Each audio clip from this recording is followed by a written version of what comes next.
Welcome to our channel. Hollywood Movie Review. Dredd 2012 Movie Review. Dredd is a 2012 science fiction action film directed by Pete Travis and written and produced by Alex Garland. It is based on the 2000 AD comic strip Judge Dredd and its eponymous character created by John Wagner and Carlos Ezquerra. Karl Urban stars as Judge Dredd, a law enforcer given the power of judge, jury, and executioner in a vast, dystopic metropolis called Megacity, one that lies in a post-apocalyptic wasteland. Dredd and his rookie partner, Judge Anderson, Olivia Thirlby, are forced to bring order to a 200-story high-rise block of apartments and deal with its resident drug lord, Mama, Lena Headey. Garland began writing the script in 2006, although the development of a new Judge Dredd film adaptation, unrelated to the 1995 film Judge Dredd, was not announced until December 2008. Produced by British studio DNA Films, Dredd began principal photography, using 3D cameras throughout, in November 2010. Filming took place on practical sets and locations in Cape Town and Johannesburg.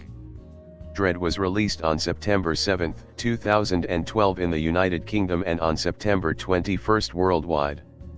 Critics were generally positive about the film's visual effects, casting and action sequences, while criticism focused on excessive violence as well as a perceived lack of the satirical elements that are found in the source comic. Despite the positive critical response, the film earned just over $41 million at the box office on an estimated budget of $30 to $45 million. The theatrical gross made a sequel unlikely, but home media sales and fan efforts endorsed by 2000 ads publisher Rebellion Developments have maintained the possibility of a second film. The future United States is a dystopic irradiated wasteland known as the Cursed Earth.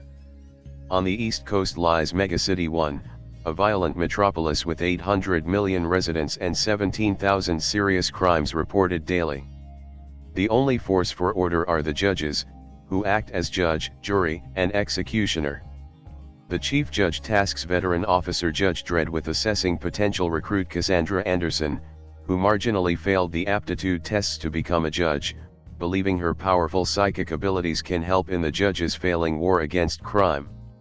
Dredd warns Anderson that disobedience, incorrect sentencing, or being disarmed will result in an automatic fail. In a 200-story slum tower block called Peach Trees, drug lord Madeline Mama Madrigal has 3 rogue drug dealers skinned and infused with slow-mo, an addictive new drug that reduces the user's perception of time to 1% of normal before throwing them down the atrium from the top floor. Dredd and Anderson arrive to investigate the deaths and learn of the existence of Mama's drug den. Deciding to raid the den, they arrest Mama's henchman K, who Anderson psychically detects was involved in the executions, and Dredd decides to take him in for questioning. In response, Mama's forces seize the tower's security control room and seal the building using its nuclear blast shields to prevent the judges from leaving or summoning help. Mama instructs the residents to kill the judges or hide, forcing Dredd and Anderson to confront dozens of armed thugs. They reach the 76th floor where Mama and her men launch an assault with rotary cannons that tear apart the walls and kill numerous residents, although the judges evade harm. Dredd and Anderson breach an exterior wall and summon backup. Angered by the innocent deaths caused during Mama's assault, Dredd beats K for information, deducing Mama is desperate to prevent him from being interrogated. Anderson intervenes and psychically torments K into revealing that Peach Trees is the center of slow-mo production and distribution. Although Anderson recommends waiting for backup to arrive, Dredd insists on pursuing Mama. A pair of armed teens confront the judges and, while they are distracted, K frees himself and disarms Anderson, capturing and taking her by elevator to Mama's base on the top floor. Meanwhile, Judges Volt and Guthrie arrive to support Dredd, but Mama's computer expert convinces them that the blast doors are malfunctioning and cannot be opened. While Dredd works his way toward Mama, she calls in the corrupt judges Lex, Kaplan, Chan, and Alvarez, who enter the building.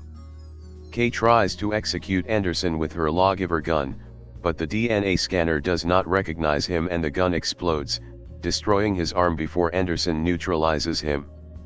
Anderson escapes and kills Kaplan after reading her mind.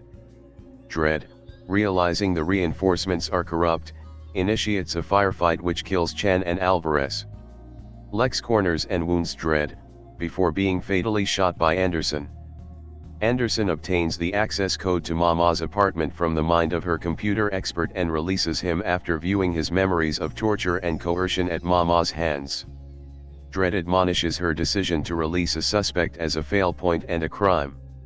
Anderson, in response, reminds him she already failed the assessment by being disarmed, and considers the computer expert a victim.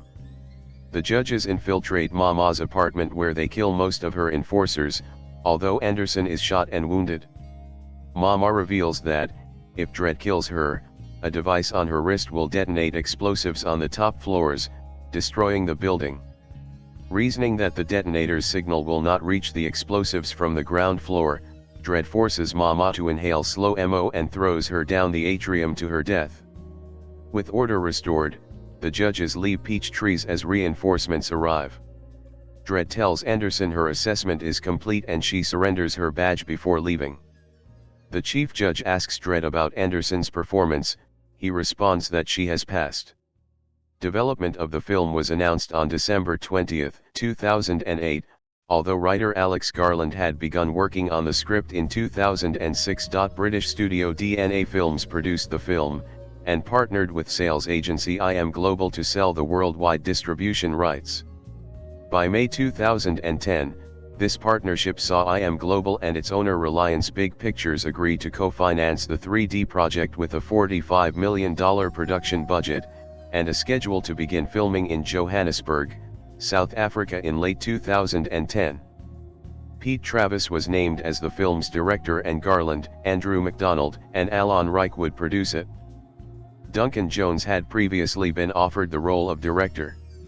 In a 2010 interview, Jones said that his vision for the film was unconventional, describing it as weird, dark, and funny, and it did not mesh well with Garland's script.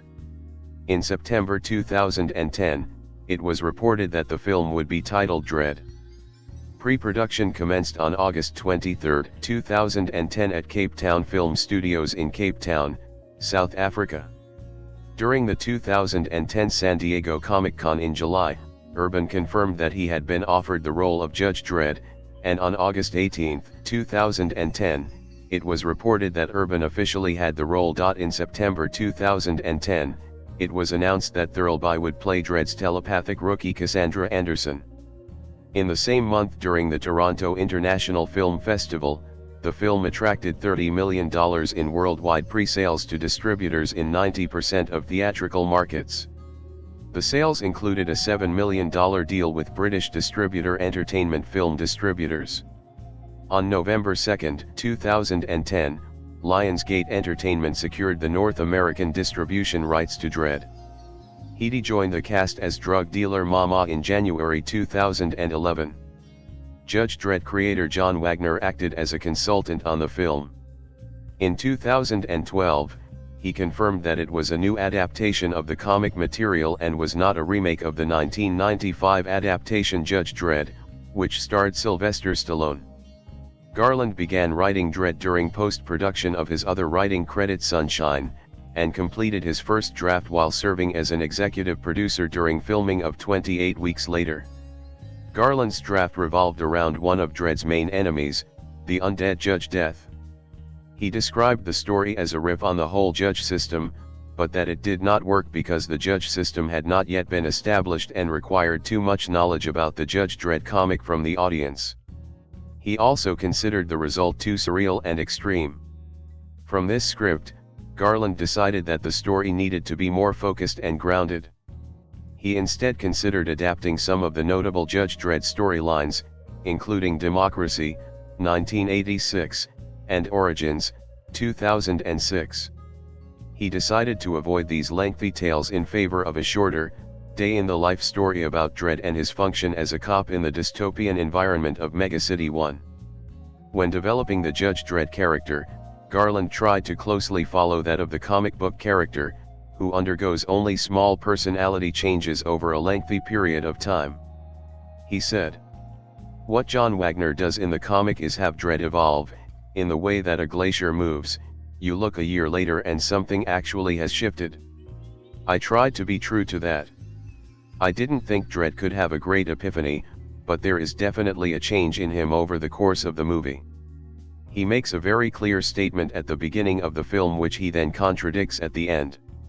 That's about as far as the shift goes. Garland intentionally gave the traditional character development to Anderson to compensate for Dredd's character stability. Discussing the film's setting within the Peachtree's block tower, Garland said the buildings were like micro-city-states. You could live and die in those buildings. He also considered that the setting met Wagner's suggestion that the future portrayed in Dredd should relate to modern ways of living. Garland named the tower after a restaurant called the Peachtree in Shrewsbury, England, where he first met with Wagner. The budget limited his ability to represent some of the comic aspects of Megacity 1, such as robots and aliens. Throughout the production, Garland would send his script to Wagner, who would revise some of the dialogue. Urban would then further revise the script during his performance. The filmmakers decided that Dredd should appear lean and fast like a boxer rather than bulky like someone who spends hours sort of steroiding himself up. His judge uniform was altered from the comic version, an extruded eagle statuette was removed from his shoulder pad to emphasize the outfit's functionality and give it a sense of realism. Garland said, if you did a very faithful adaptation of the uniform you'd have someone who if he got stabbed in the stomach he'd be in big trouble. Dredd is out there on the front line so he needed protection. Remaining faithful to the comic, Dredd's face, except for his mouth, is never shown and his helmet is not removed throughout the film. Urban said, he is supposed to be the faceless representative of the law and I think that is part of his enigma. You wouldn't get to the end of a Sergio Leone western and go, God, I didn't even know the character's name. It's irrelevant. Dredd's signature weapon, the Lawgiver, was developed as a fully operational weapon based on a 9mm firing system, capable of firing ammunition and being changed from automatic to semi-auto fire. His motorcycle Lawmaster was a modified 500 cubic centimeters motorcycle. A large fairing was added over the motorcycle with machine guns, an extended wheelbase and the largest functional tires possible. The vehicle was also operational and Urban insisted on riding it himself rather than relying on green screen visual effects. Wagner described the necessity of adaptation from the source material and said that the 1995 film's attempt to directly replicate the comic's motorcycle was unable to steer because the tires were too large. Garland and VFX supervisor John Thumb began developing the slow-mo concept sequences in 2009 during filming for Never Let Me Go. They experimented with an effect to replicate the visual effects of hallucinogenic drugs to see how long it could be used before it distracted the viewer from the story or action sequence. They continued to develop and modify the effect until the end of post-production, tweaking colors, color saturation, image framing and camera motion. Slow-mo scenes also feature a rainbow color scheme and sparkle highlights to create an unreal and otherworldly effect. The filmmakers experimented with blood bags, prosthetics, shooting real bullets, and compressed air to see the effect of direct body hits in slow motion. In the finished film, compressed air was used to create impact ripples on flesh. Garland said the concept was inspired by nature documentaries that used high-speed photography to capture animals in slow motion. He said, you see a whale or a shark breach the water.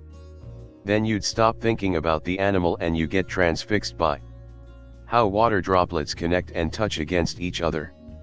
Somehow like a real drug trip, sort of stepping outside it but staying attached at the same time.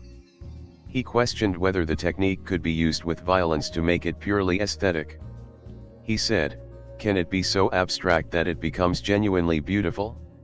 Really aesthetically beautiful even if someone is having their cheek blown out or their head crushing into concrete. Comic artist Jock provided concept art for the film design. With a $30 to $45 million production budget, filming began on November 12, 2010 in Cape Town and took approximately 13 weeks, with second unit photography occurring over 7 weeks. Filming locations included Johannesburg and Cape Town Film Studios. Dredd was the first project filmed at the studio. The project involved a majority of Cape Town crew members and about 40 imported crew. The producers chose to film in South Africa because of the lowered cost of employing cast and crew compared to locations in Europe and North America, and government incentives that offered to rebate up to 25% of the production costs. The film was shot digitally and primarily in 3D using Red MX, SI2K, and Phantom Flex high-speed cameras for the slow-mo sequences, producing 4,000 frames per second. Multiple camera rigs were used. Some 2D elements were converted to 3D in post-production. DNA Films co-founder Andrew Macdonald engaged cinematographer Anthony Dodd Mantle to manage the shoot. It was the first time Mantle had worked with 3D. The filmmakers wanted Dredd to have a realistic, visceral look, and drew inspiration from crime and gangster films. For scenes conveying the time and space-altering effects of slow-mo, Mantle aimed to create images that would be beautiful but disorienting. Megacity 1 and its high-rise towers were created in Cape Town Film Studios. Finding a suitable set for the expansive Peachtree's atrium proved difficult, and the producers did not want to build an expensive set. While observing scouting photos of Cape Town, the filmmakers noticed a large three-walled external space that looked like an interior when filmed at night. A key sequence involving Mama and her gang firing rotary cannons across the atrium in their attempt to kill Judge Dredd required 10 days of filming and 8 different sets inside and outside the studio, which were blended together with visual effects. 55 visual effects supervisor John Thumb was unable to accompany a helicopter flight to obtain planned aerial shots of Johannesburg due to last-minute flight permissions. The resulting shots were non-specific and Thumb had to pick out ones that could tell the story. Mantle had to develop new rigs to obtain close-up shots. Describing the aesthetic he aimed to achieve, he said, "I hope it will be more painterly. If we get it right, it will be a cross between Blade Runner and Clockwork Orange." Garland was a constant presence on the shoot. Urban turned to Garland for direction instead of Travis. The filmmakers experimented with the visuals of Megacity 1, including the design and positioning of the city's tower blocks, to create the impression that the city had risen out of the remains of another. They found that replicating the comic visuals of blocks close together made the blocks appear small. Instead, they allowed more space between the buildings to emphasize the larger buildings and allow for the presence of roads and cars to allow for extrapolation outside of the picture. Outcrops and appendages were added to break up the building's straight lines.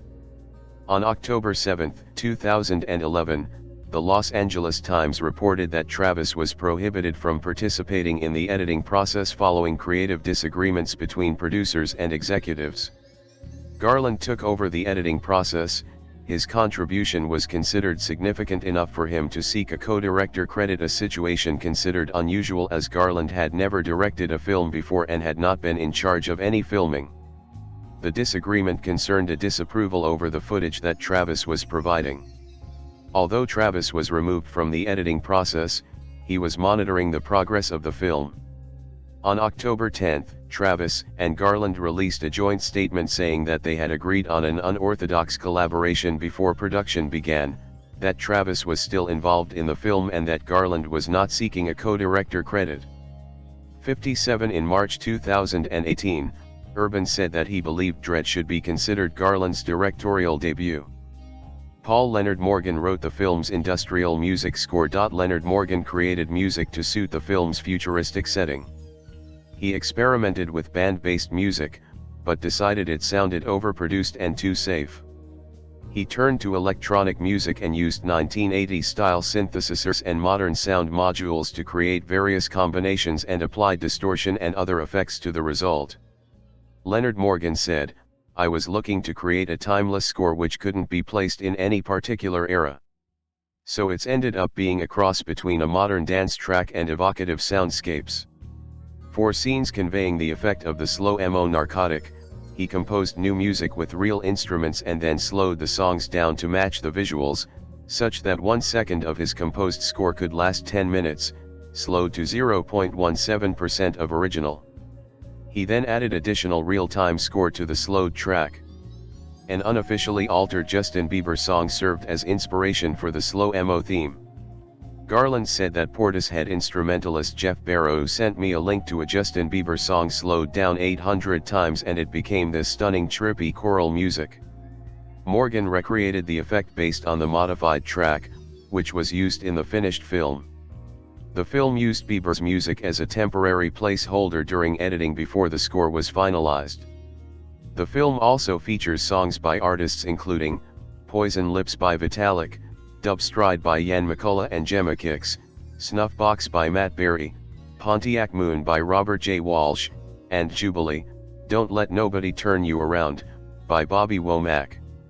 In August 2012, the viral advertising site Dredd Report was launched, satirizing the Drudge Report. The site featured a video condemning the use of slow mo, and links to news about the film. A tie-in comic book was published. Its plot serves as a prequel to the film's narrative and follows Mama's life as a prostitute, controlled by her pimp Lester Grimes. Mama forms a relationship with Eric, the creator of slow mo. Lester kills Eric for interfering with his business.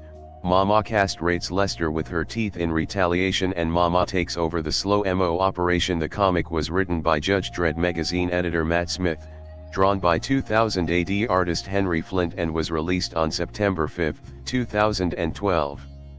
An exclusive film poster featuring artwork by Jock was released by Mondo to promote the film's appearance at the 2012 Fantastic Fest in September 2012.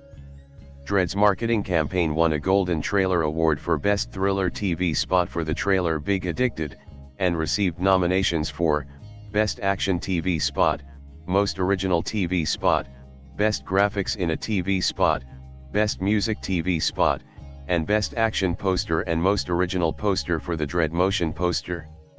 Reports indicate that Lionsgate contributed $25 million to advertising and print costs.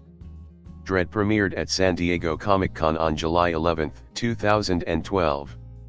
It was also screened at the Toronto International Film Festival on September 6, and at the Fantastic Fest in late September. The film was first theatrically released on September 7 in the UK and on September 21 worldwide. A South African release followed on September 28. Dredd earned $27.6 million from markets outside of North America and $13.4 million from North America, for a total of $41 million in the UK. Dredd grossed £1.05 million, $1.7 million, from 415 cinemas during its opening weekend. This made it the weekend's #1 film, the first film restricted to audiences over 18 years of age to do so since Saw 3D in 2010. In its second weekend, the film placed number 5, earning £769,381. Dredd was primarily shown in 3D in the UK, and 2D screenings were notoriously limited as the distributor denied cinemas' requests for 2D prints. The decision was considered to have limited the film's audience where 2D was their preferred format. Dredd earned a total of $6.9 million in the UK. In North America, pre-release tracking estimated that the film would gross between $8 and $10 million during its opening weekend based on its adult rating and the poor reputation of the 1995 adaptation. The film earned $2.2 million on its opening day and finished the weekend in 6th place, grossing $6.3 million from 2,506 cinemas, an average of $2,514 per cinema. The largest demographic of the opening weekend audience was over the age of 25, 69%, and male, 75%. The film's North American run ended on November 1, 2012, after 42 days. Outside of the UK and North America, Dredd had its most successful total gross takings in China, $4.5 million, Russia, $4 million, and Australia, $2 million. Urban criticized the film's marketing campaign, saying that the film had zero audience awareness. Nobody knew the movie was being released. Dredd represents a failure in marketing, not filmmaking. Since its premiere screening at the 2012 San Diego Comic-Con, Dredd received positive reviews from critics. On Rotten Tomatoes, the film has a rating of 80%, based on 171 reviews, with an average rating of 6.6/10. The website's critical consensus reads, "Fueled by bombastic violence and impressive special effects, rooted in self-satire and deadpan humor, Dredd 3D does a remarkable job of capturing its source material's gritty spirit." On Metacritic, the film has a score of 60 out of 100, based on 30 critics, indicating mixed or average reviews. Audiences polled by CinemaScore gave the film a grade B on a scale of A+ to F. Some reviewers enjoyed its take on the titular character, with IGN praising it as a character study. Urban's acting was frequently praised, particularly his ability to perform a characterless figure. Entertainment Weekly's Darren Franick enjoyed his credibly wry performance using little more than his gravelly, imitation Clint Eastwood voice and his chin. IndieWire argued that with the film, he continues to distinguish himself as a versatile performer who turns mimicry into emotional meaning. Variety's Jeff Berkshire wrote, "The actor does a fine job embodying the more mythic qualities of Dredd as an upright law enforcer no lowlife would want to confront." Thirlby's Anderson was also highlighted, such as by Berkshire, for carrying the film's emotional story, and said, "One of the film's true thrills comes in watching Thirlby effortlessly balance the conflict between a judge's merciless duties and a psychic's compassionate understanding." The New Statesman's Laura Snedden noted that Dredd passed the Bechdel test, lacking in sexism or misogyny and positively portraying female characters who are no weaker, more sexualized, or shown less than their male counterparts. Snedden described Anderson as repeatedly shown to have power over men who underestimate her, while Mama displays more intelligence and sadism than any of her male gang members, and neither woman interacts with the other on the basis of their gender. Many U.S. newspaper critics were less taken with the film. Mark Olson of the Los Angeles Times called it a clunk-headed action picture that simply becomes a monotonous series of bad guy confrontations.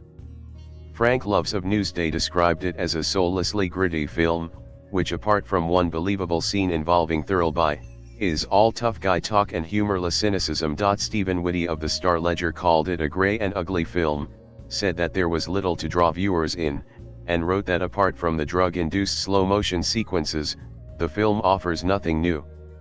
The Hollywood Reporter's Stephen Dalton wrote that the dark, ironic, very British humor of the original strip was largely absent from the film, and that the limited location, computer game-style plot and muted humor of the film might disappoint some fans of the comic.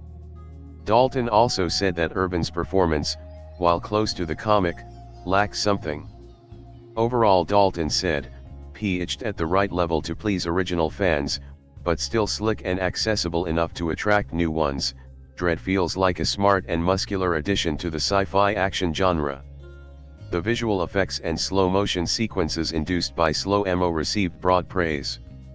Berkshire said that they are notable and eye-catching with impressively utilized 3D. Hewitt said the visuals were genuinely surreal splashes of heightened color that don't outstay their welcome. The film's use of 3D is often excellent, including the credits, and it really comes to life in the slow-mo scenes. Dalton said the film constantly impresses on a visual level, with a gritty style more akin to cult hits like District 9 or 28 Days Later than to standard Hollywood comic book blockbusters. Dalton said, "Mantle's first venture into 3D is a blaze of saturated colors, gorgeous high-resolution close-ups and dazzling slow-motion sequences." Dredd won the Art of 3D Award at the 2013 Empire Awards, and was nominated for Best British Film and Best Science Fiction/Fantasy. Judge Dredd creator John Wagner, who had been critical of the 1995 adaptation, gave a positive review of Dredd.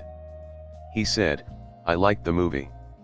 It was, unlike the first film, a true representation of Judge Dredd. Karl Urban was a fine Dredd, and I'd be more than happy to see him in the follow-up." Olivia Thirlby excelled as Anderson. "The character and storyline are pure Dredd. Dredd has been recognized as a cult film since its release. Some reviewers drew comparisons between Dredd and The Raid, Redemption, another action film released a few months earlier, noting that similar elements in setting, story, and characters made Dredd appear derivative. However, Garland and Urban explained that the timing of when the films were shot would have made plagiarism impossible. Dredd was released on DVD, Blu-ray, and digital download on January 8, 2013 in North America, and January 14 in the UK. The Blu-ray edition contains the 2D and 3D versions of the film and a digital copy. The DVD and Blu-ray editions contain 7 featurettes: Megacity Masters, 35 Years of Judge Dredd, Day of Chaos, The Visual Effects of Dredd 3D, Dredd, Dredd's Gear, The Third Dimension, Welcome to Peach Trees, and a Dredd motion comic prequel narrated by Urban. During its first week on sale in the UK, Dredd was the #1 selling DVD and Blu-ray. During the week of its release in North America, it was the #1 selling DVD and Blu-ray with approximately 650,000 units sold, and Blu-ray units accounting for nearly 50% of that figure. It was also the best-selling digital download for that period. Sales spiked in the United Kingdom in June 2013, following a reported rumor that it could influence DNA Films' decision to pursue a sequel. By September 2013, Dredd was estimated to have earned approximately $10 million in home media sales in North America, while in the UK it marked over 270 days in online retailer Amazon's top 100 selling home media. By July 2017, this sales figure was estimated to have increased to $20 million. At the London Film and Comic Con in July 2012, Garland said that a North American gross of over $50 million for Dredd would make sequels possible and that he had plans for a trilogy of films. A second film would focus on the origins of Dredd and Megacity 1, and a third would introduce Dredd's nemesis, the undead Judge Death and his Dark Judges. In August 2012, Garland said that a Judge Dredd television series would be a positive future step for the series. In September 2012, Garland said that he would explore the origins and democracy storylines, would introduce characters Judge Cal and Chopper, and would pursue the concept that Judge Dredd is a fascist. That same month, Macdonald said that further films would be made in partnership with IM Global and would likely be shot in South Africa. In March 2013, executive producer Adi Shankar said that a sequel was unlikely. In May 2013, Urban said that a sequel was still possible, noting that the film had found an audience, and the response of fans could resurrect the project. Dredd fans on Facebook launched a petition calling for a sequel. In July 2013, 2000 AD endorsed the fan petition, supporting the campaign by printing advertisements in their publications, and by September 2013 it had attracted over 80,000 signatures. In April 2013, 2000 AD released an image teasing a continuation of the film in comic book form with a release date scheduled for September 2013. The comic, titled Dredd, Underbelly, was made available in Judge Dredd magazine number 340, which was released on September 18, 2013. In October 2014, Shankar announced the production of an unofficial spin-off online series based on the Dark Judges that would be released later that month. The animated miniseries was titled Judge Dredd, Super Fiend, and all its 6 episodes were released on October 27, 2014 on YouTube. In March 2015, Garland said that a direct sequel would likely not happen in the near future, at least not with the crew involved in the original film. In 2016, Urban said that conversations are happening regarding a Dredd continuation on streaming services Netflix or Amazon Prime. In an interview in May 2016, Urban said that while the film's mishandled marketing strategy and unfortunate box office performance meant that it was problematic to try to make a sequel, the success it has achieved in all post-theatrical mediums has definitely strengthened the argument in favor of a sequel. In May 2017, a television series named Judge Dredd, Megacity 1 was announced to be in development by IM Global Television and Rebellion. In August 2017, Urban stated he was in discussion to star in the series. The series was eventually put on hold due to the pandemic back in 2020. Rebellion CEO Jason Kingsley explained to Radio Times back in 2020, "I want there to be a sequel to Dredd. We've got the rights back so we can do it, we've just got to get rid of this virus thing that's going on at the moment, and then hopefully things can kick off in all sorts of different areas of making film and TV, it's all very messed up at the moment for everybody. A lot of work has been done on all sorts of different scripts actually. So Megacity won the TV show." He added, "Basically we can't go into production because of the coronavirus pandemic and we've got scripts and everything is ready to go, but the problem is, because of the pandemic and everybody's funding changes and everybody's shifting around." In 2025, it was reported that a new Judge Dredd film was in development. It is set to be directed by Taika Waititi with a script by Drew Pearce. Oh, you'd think this drug lord would be doing just fine.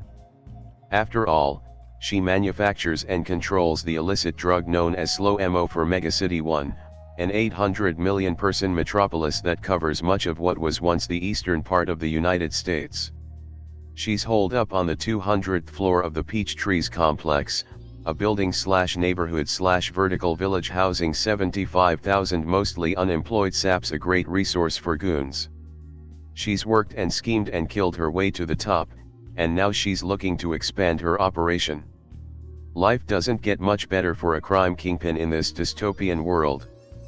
But here's the thing, earlier today, she had a few minor thugs skinned and tossed off her 200th floor balcony, and the resulting splat drew the attention of a pair of judges, a newbie named Anderson, and Dredd, a longtime vet of the force whose fearsome rep is bigger than the Peach Trees lobby. Keep in mind that these judges have little in common with Judge Judy or Wapner or any other robe-wearing, gavel-pounding modern incarnation of judge you might think of. Judges in this particular wear and when brandish guns instead of gavels, serving as Megacity 1's police, its jury, and its executioner. Each has a license to obliterate, and they're not afraid to use it. Ordinarily, Mama would let the judges kill a few expendable henchmen and arrest a couple more. No point in attracting other judges to the region, after all. But Dredd and Anderson have nabbed Kay, a mid-level Mama's boy who knows way too much about her operation. Mama can't let Kay be interrogated, which means either he or they or all three can't leave the complex alive. But killing off a judge, particularly Dredd, is no simple matter. And Mama wonders whether she'll have enough expendable henchmen to pull it off. Justice and morality are hard to find in the murky world Dredd inhabits, and when they are found, they don't look much like what we have now. Folks don't really adhere to the whole innocent until proven guilty maxim. A jury of one's peers? With 17,000 major crimes committed every day, there's no time. The judges are as good as it gets in Megacity 1. But within those admittedly faulty confines, we gotta give Dredd and Anderson props for doing the best they can under the circumstances. Dredd might be as close as we're going to get to a Boy Scout in this fractured future.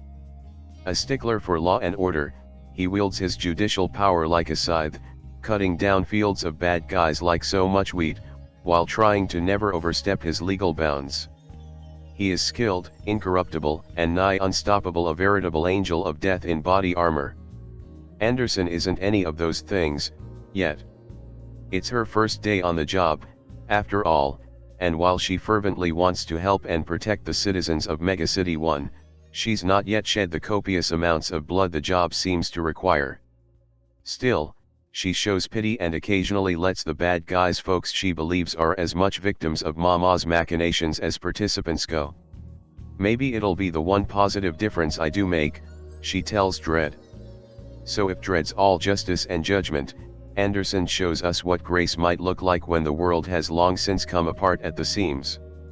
Learning that Anderson is psychic and wanting to throw her off her game, Kay thinks up explicit sexual fantasies involving the two of them. Anderson and audiences see these fantasies in stylized sequences. In one, a naked Anderson is bent over with Kay standing behind her. She jerks her head in slow motion as if she's been slapped with saliva flying from her mouth. In another, she unzips her outfit in front of Kay and disrobes. We see her from the back. She kneels down as if to perform oral sex, but then changes Kay's fantasy so that it's Mama, with her mouth covered in blood. We learn that Mama was once a prostitute operating in a megacity 1 pleasure district before someone cut up her face. It's stated that she feminized her consort with her teeth, implying that she bit the man's penis or testicles off. We see her in a bathtub from the shoulders up. It's possible that thousands of people die in this movie, with several dozen of them expiring on screen. And when slow-mo addicts die while on the drug, we see their deaths in freakishly slow motion. Several people are shot while using, and bullets tear through skin and fat as if they were subjects of an incredibly morbid PBS special. One bullet exits a man's cheek, leaving the ragged skin around the hole flapping like a tattered flag. Another user falls from a great height. Here, the camera lens doubles as the ground, whereupon the victim's face splits open, is mangled and gushes blood until nothing but red is visible.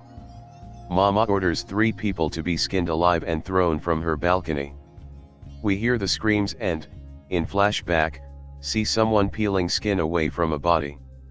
The victims fall to the ground with horrible, tomato-like splats, and when a judge examines the bodies more closely, it's revealed how much of one skull had caved in. A man's head gets shot to the point where it starts losing shape. An evil henchman loses his hand and forearm when a booby-trapped weapon blows up in his grip. He gapes at the remaining stump before a judge polishes him off. Anderson's ordered to kill a wounded goon, blood already seeping out of the guy's mouth, and she does, shooting him point blank in the head. Judge Dredd fires an incendiary that sets several thugs ablaze. They flail and run, and at least one falls off a balcony.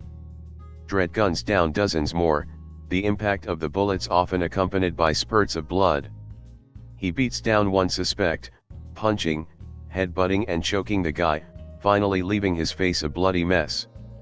An innocent pedestrian is struck by a van full of criminals, and we see the bloody impact of the body on the windshield. A man is squished by a closing blast door. Countless people are murdered when Mama uses massive machine guns to all but obliterate an entire level of the complex.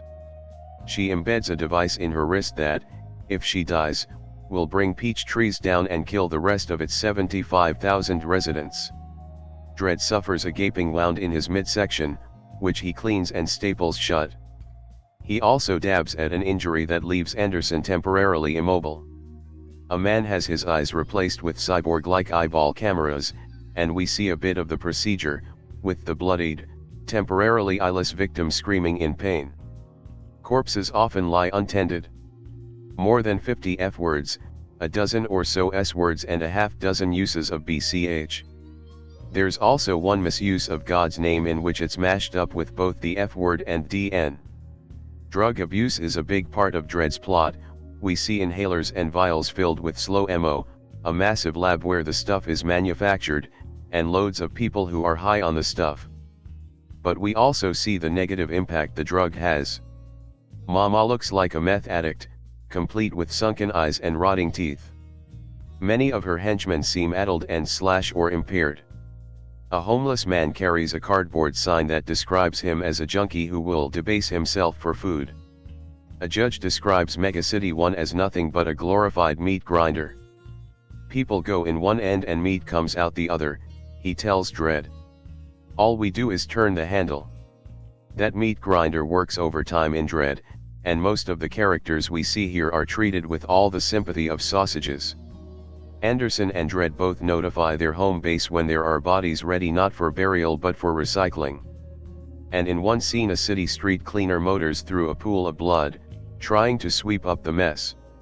Indeed, Dredd's world is all but devoid of the civility, decency, and morality that proves we're more than meat. As such, the film's carnage and nifty-icky special effects seem designed to stress how frail and mortal and meaty we all are. There's not much that separates us from your standard pork chop, the film seems to want to tell us.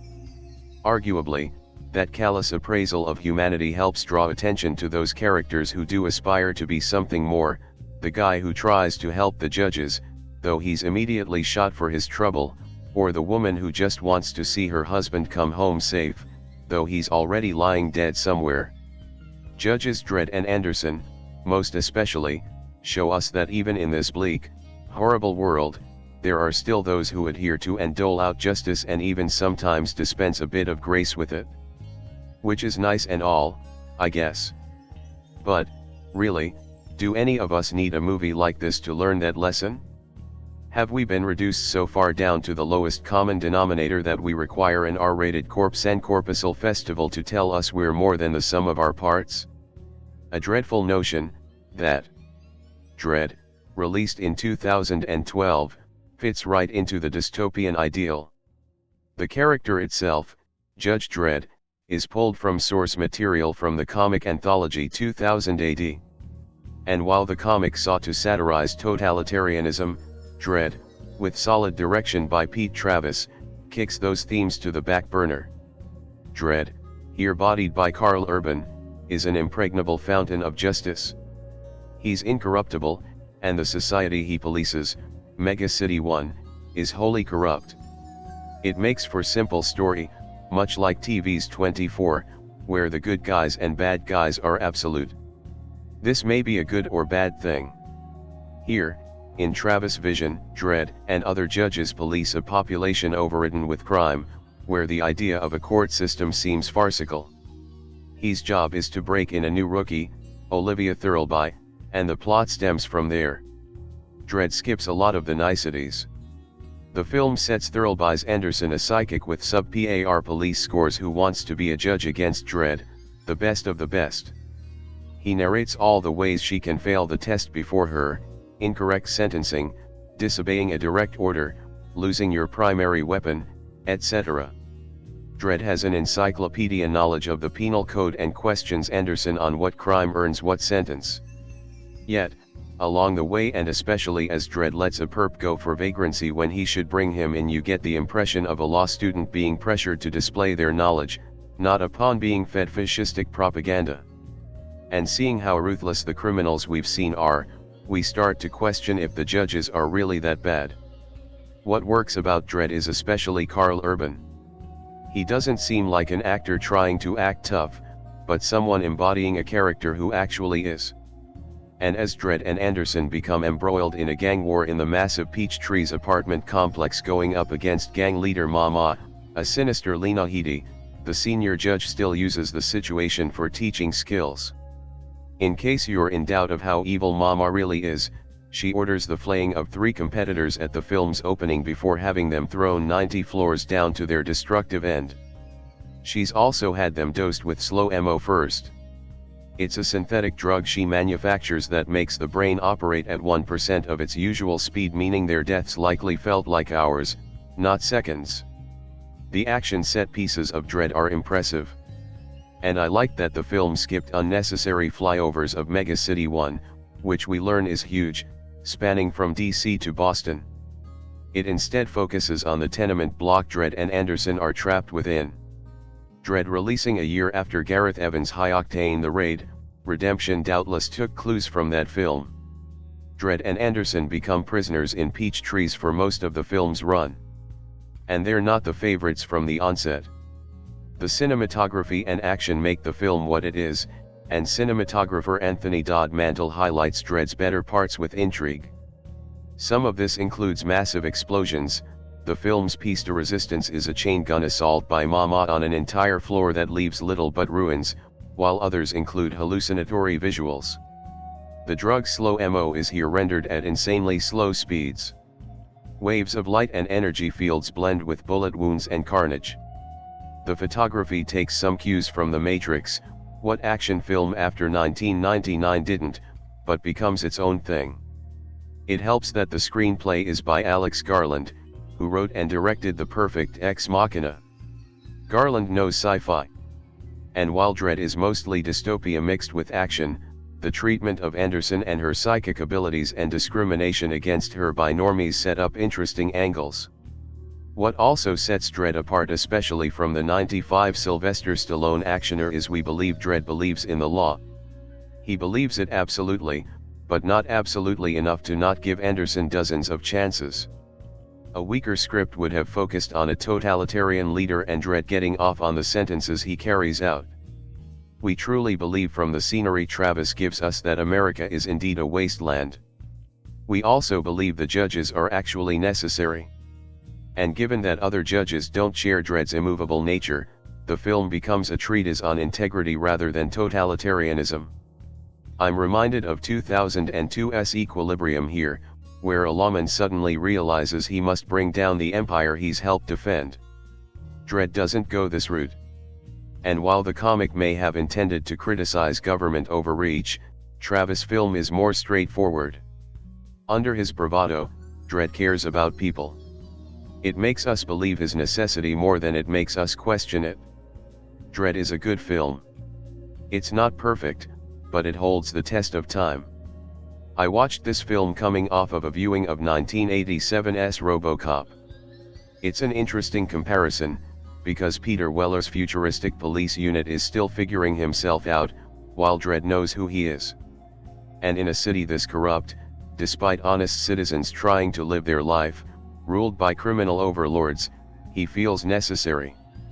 The only criticism I can muster is that if the film sought to critique totalitarian overreach, Travis and company fail to make that point transparent. But all in all, Dredd is a good action film. It's a solid dystopian romp that is as likable as its lead, who hammers the characters' finer points home. Judge Dredd is a cyberpunk action film from 2012 that was written and produced by Alex Garland, and directed by Pete Travis. Based on the comic strip Judge Dredd, Karl Urban stars as a judge in the law enforcement system where police are judge, jury, and executioners all in one.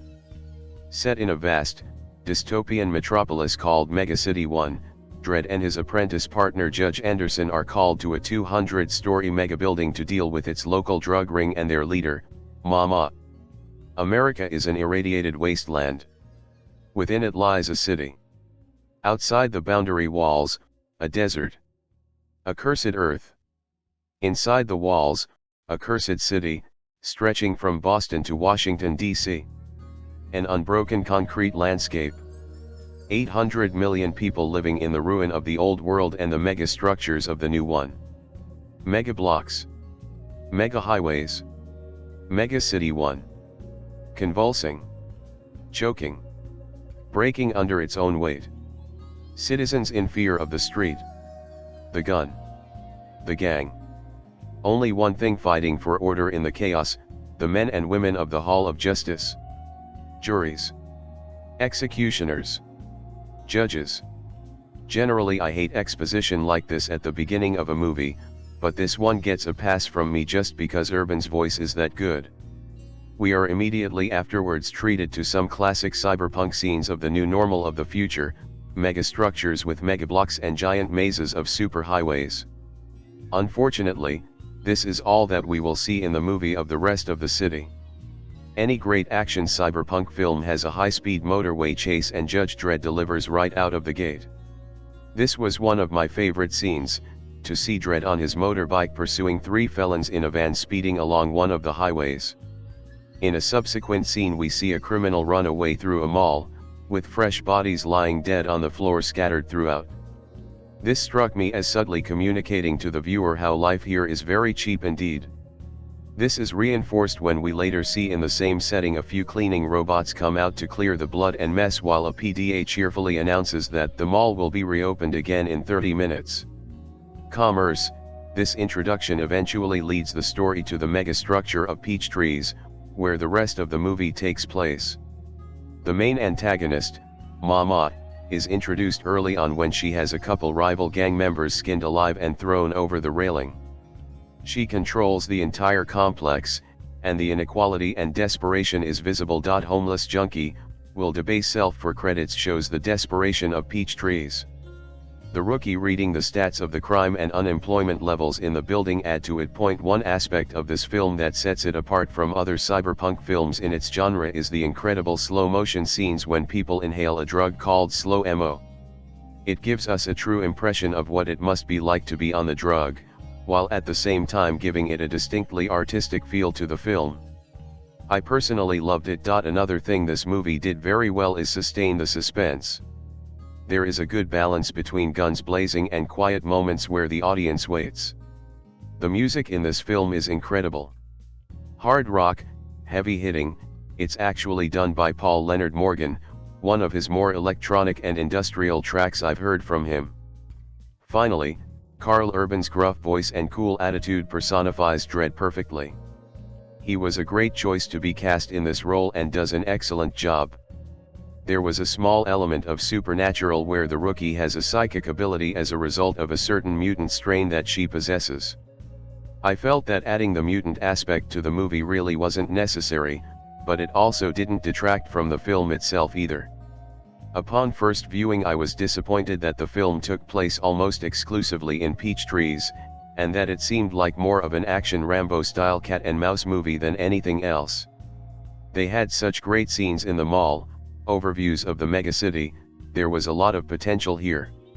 Nonetheless, upon a second viewing, there's a lot more here than meets the eye, and if you go into the film knowing that it all takes place within peach trees, you might not be disappointed as I was.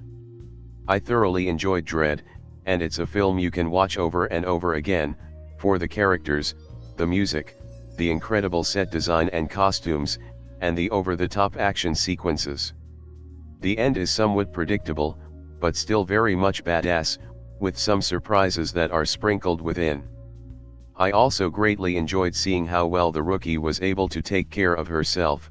This isn't another damsel in distress movie. Despite the fact that it all takes place in the same location, if you take this movie for what it is, a cyberpunk action flick, you definitely won't be disappointed. I highly recommend seeing Dredd if you haven't already. For every one of the problems with Dredd, and there are a few we'll eventually get to, there's really quite a lot to admire. Not least that it feels like the project started with a firm understanding of how its central character should be depicted, something that remains completely intact in the final cut. Easily the hardest-edged comic book adaptation we've seen in a long time, this second attempt to bring Dredd to the big screen is a far more faithful beast than the oft-maligned 1995 movie. Right from the off, we're dragged into the future world of Mega City 1. It's a horrible, dirty, sprawling rat's nest of crime, full of endless concrete.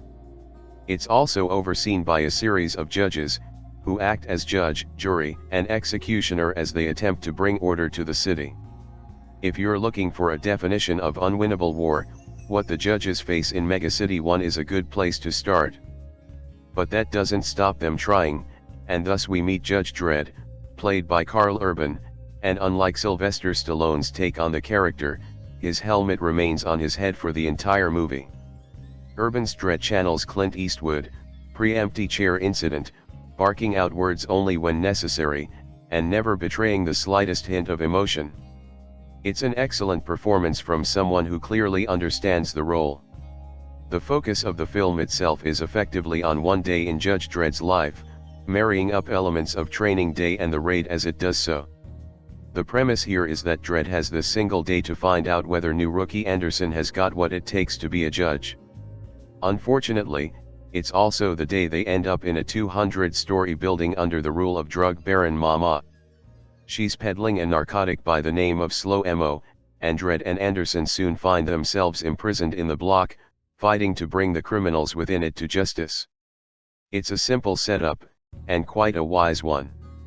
After all, this Dredd doesn't have the budget of its contemporaries, and the money thus has to be spent very wisely.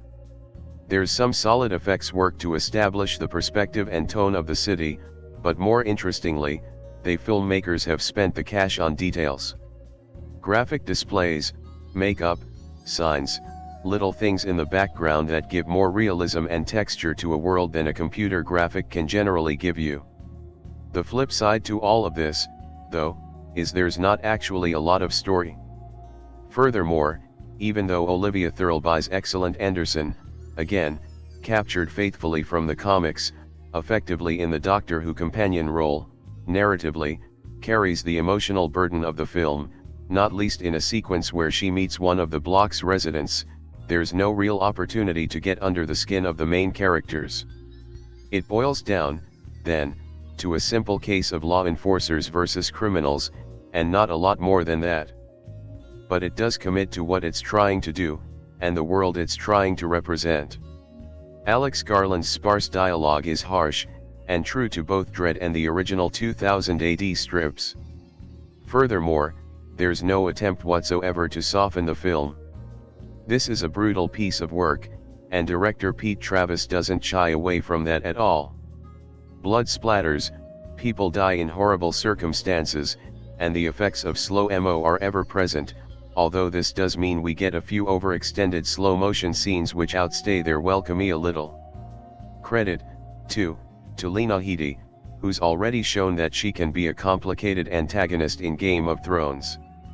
There isn't the same depth to her character in Dredd, but as Mama, she's a convincing villain, and there's little doubting her commitment to the role. You're never in any doubt at all that her character is a nasty, ruthless individual, living in a nasty, ruthless world. Dredd is rough, loud, and brash, then, a film that doesn't get everything right, and has seen some of its thunder stolen by the raid earlier this year. But it's a movie you can't help but commend. Consider this: when Spider-Man 3 disappointed, Sony took the safe option with its following film of The Webs Linger, cutting all the edges off and making as conventional a movie as possible in The Amazing Spider-Man. The first Judge Dredd film, appreciating it was much further back, also disappointed, but the team behind Dredd have gone in the other direction. While others are looking to make comic book movies that appeal to the largest audience possible, those behind Dredd went right back to the darkness of the source material, and instead brought that to the screen. As a result, in the UK the film has an 18 certificate, and there's no doubt whatsoever that it deserves it. Dredd might not always make for the most even and enjoyable of films, and its box office returns will inevitably be dwarfed by the Batmans and Spider-Mans of the world. Yet when it sparks into life, when you see just how much care and passion is behind it, and when it all hangs together, it becomes clear that it's not just a film that deserves to be seen, it's one that deserves to be supported and applauded. 2. Dredd takes place in a future America that's been nuked down to a wasteland. The only civilization left standing is a stretch from Boston to DC, now known as Mega City 1. The crime rate is suffocating, a drug called slow-mo rules the streets, and the only thing standing between order and full-out chaos are judges. Enter Dredd, a veteran judge who's damn good at his job. But much to his disapproval, the day we meet him is the day he's partnered up with a rookie psychic who doesn't know what she's gotten herself into. With introductions out of the way, they respond to their first call after 3 bodies are found mutilated in a local mega building run by a cold-blooded drug lord. They snoop around, make some arrests, and before they know it, they're trapped inside and shooting their way through 200 floors of mayhem. From the first day I learned of this movie's existence, I think I had the same gut reaction as most of humanity: no, remaking Judge Dredd should not be a priority, let alone a reality. In a world that's overrun by unnecessary and unoriginal movies that absolutely no one asked for, the existence of Dredd felt like a slap in the crotch. Might as well remake Battlefield Earth. The release day of Dredd was a day I was dreading. Oh yes, I went there, but then the reviews started popping up, and lo and behold, it wound up hovering comfortably in the 90% range on Rotten Tomatoes before eventually dropping down to the high 70s. This led me to 2 conclusions: A, people are idiots, or B, maybe there's hope after all. Then I got to thinking about my own thoughts on remakes.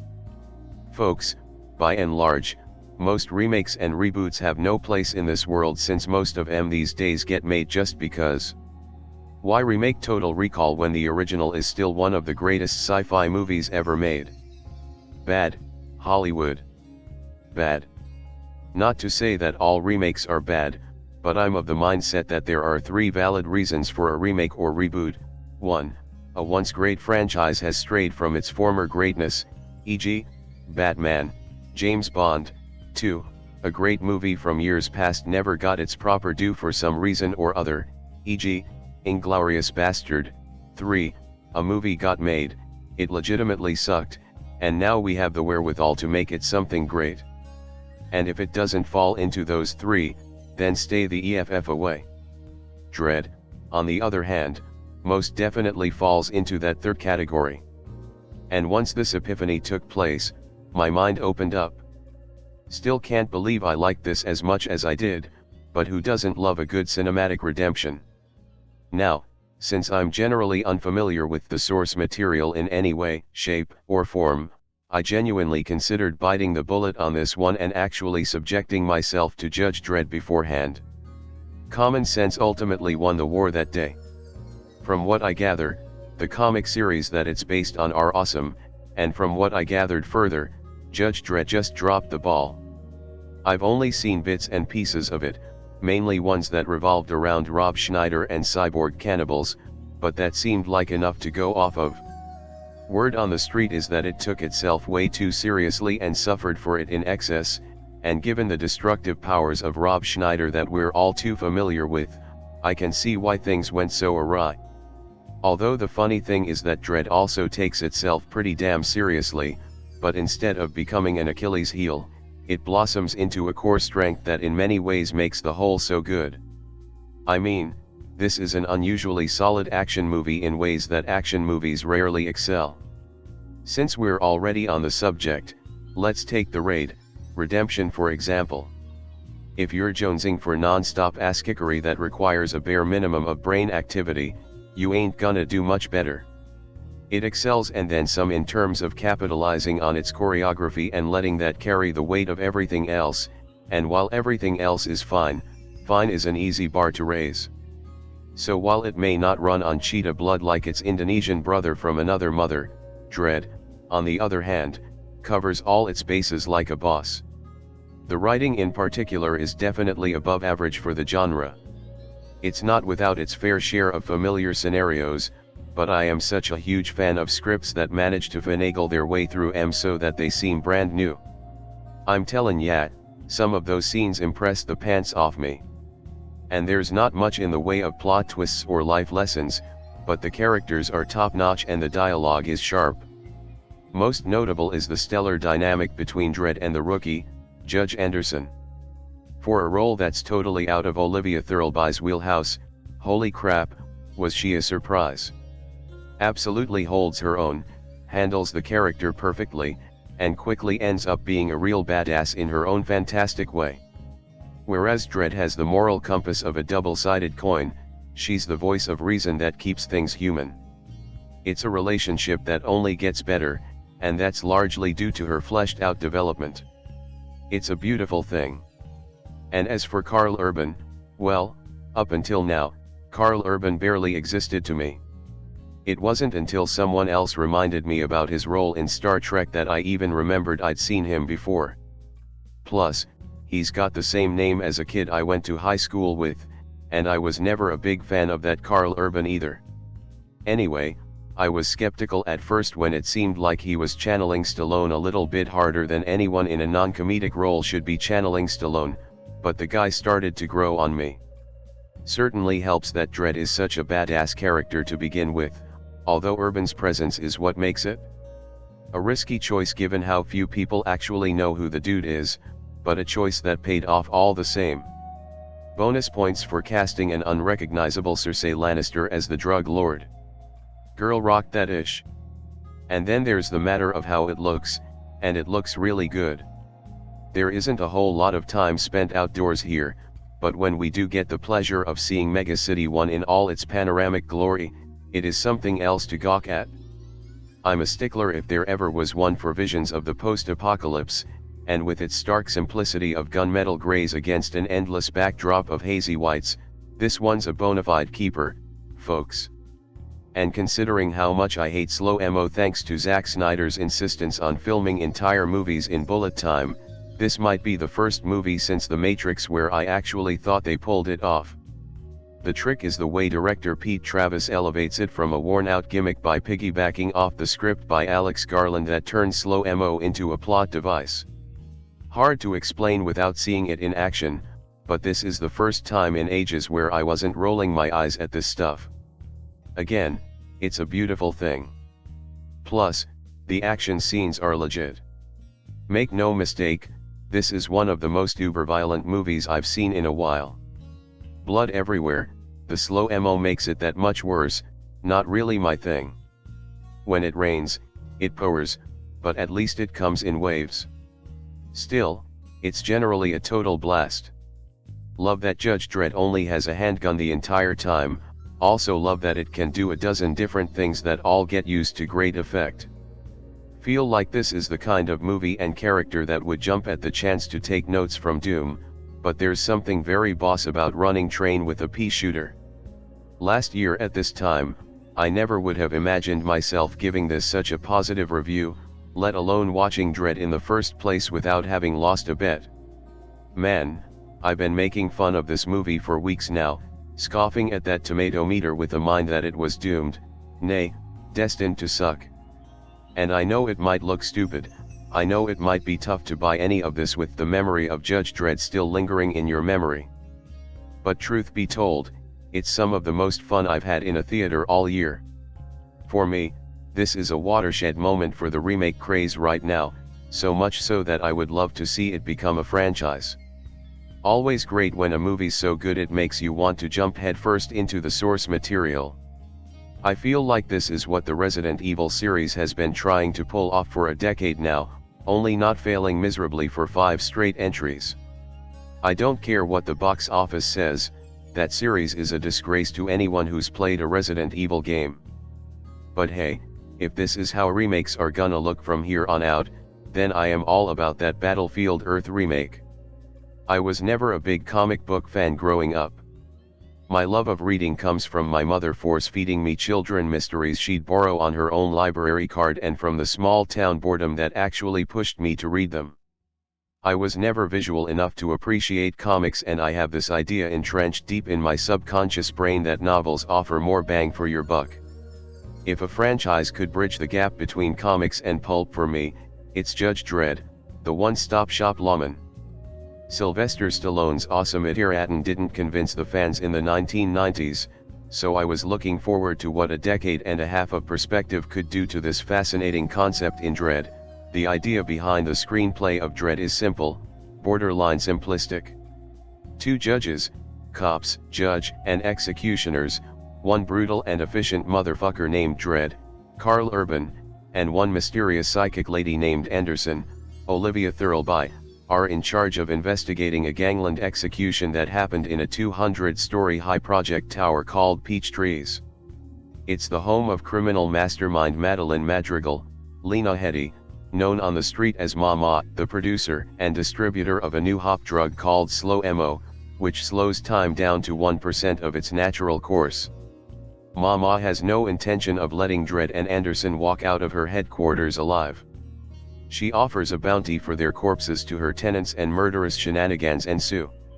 Dredd was a movie built for 3D. The norm wants movies to have the token inserted slow-motion 3D scene in them, but Dredd was written with the idea of cramming as much scenes like this as possible in 95 minutes and to make them as unpredictable as it gets, thanks to Slow Mo, which was conveniently created for that very purpose. So yeah, Dredd was a clever project from the start. It's a little strange to watch it on a home screen, but to its credit it's also an aesthetically pleasing movie. Every frame is patiently studied, the way a comic book box is drawn, and director Pete Travis never forces the origins of Judge Dredd down your throat. If you didn't know Dredd comes from a comic book before watching it, it's possible you won't know afterwards, and it's fine. First adapted to film with 1995's hokey Sylvester Stallone starrer Judge Dredd, the tough British comic book hero receives a drastic shift in quality and tone courtesy of Dredd, a hard R take on the already ultra-violent source material. Whereas Stallone's version sacrificed its edge in favor of its star showboating for the camera and an over-reliance on Rob Schneider brand comic relief, this reboot takes a singularly hard-boiled and serious-minded approach, earning comparison to the elevation from Joel Schumacher's Batman and Robin to Christopher Nolan's Batman Begins. Director Pete Travis and 28 days later scribe Alex Garland realize a fascinating post-apocalyptic world with wowing visual panache and an uncompromising attitude. It's a film that never pulls its punches or winks at itself, and instead follows its hero, the titular no-nonsense badass played by Karl Urban, on a relentless mission that never slows and never fails to deliver bloody, creatively stylized action entertainment. The film follows Dredd, a one-man judge, jury, and executioner in an irradiated future where the population of North America resides in Megacity 1, an overcrowded, crime-riddled, walled metropolis outside of which there's nothing but scorched, cursed earth. As an authoritarian street judge, Dredd can issue life or death verdicts without the need for courtrooms or pesky protracted trials, and he coldly carries out the law without hesitation. He's a gruff-voiced, stubble-chinned legend among his own, portrayed with an ever-present scowl by Urban, whose face remains fixed behind his iconic helmet for the duration of the film. Just as in the comic, we never see Dredd's face, allowing him to represent the black and white nature of the law in his dystopian world. Hell, even RoboCop removed his helmet. And so, it's a testament to the film's unwavering vision that the character remains intact by refusing to humanize him in what might otherwise be an inevitable unmasking. It's also a testament to Urban, who, in disappearing into his helmeted character, sets aside the usual actor's need to be recognized by his audience. To counteract Urban's unshakably stoic persona, Dredd is partnered with Academy underachiever Cassandra Anderson, Olivia Thirlby, whom he's been asked to evaluate. Anderson's psychic abilities would make her valuable if properly trained, and Thirlby's personality helps form a pairing that's more than just a one-note execution machine. On their first mission together, they investigate a triple homicide at Peach Trees, a 200-story high-rise slum ruled by merciless drug lord Mama, Lena Headey, a former prostitute whose clan has wiped out all other gangs in the territory. Mama is the sole manufacturer of slow mo, a new drug that makes its users feel as though time is passing at 1% of actual speed. When the judges capture one of Mama's top men and intend to interrogate him, she locks down the building and announces to all, her gang members and the dwelling's residential inhabitants, that she won't let anyone leave until the judges inside are dead.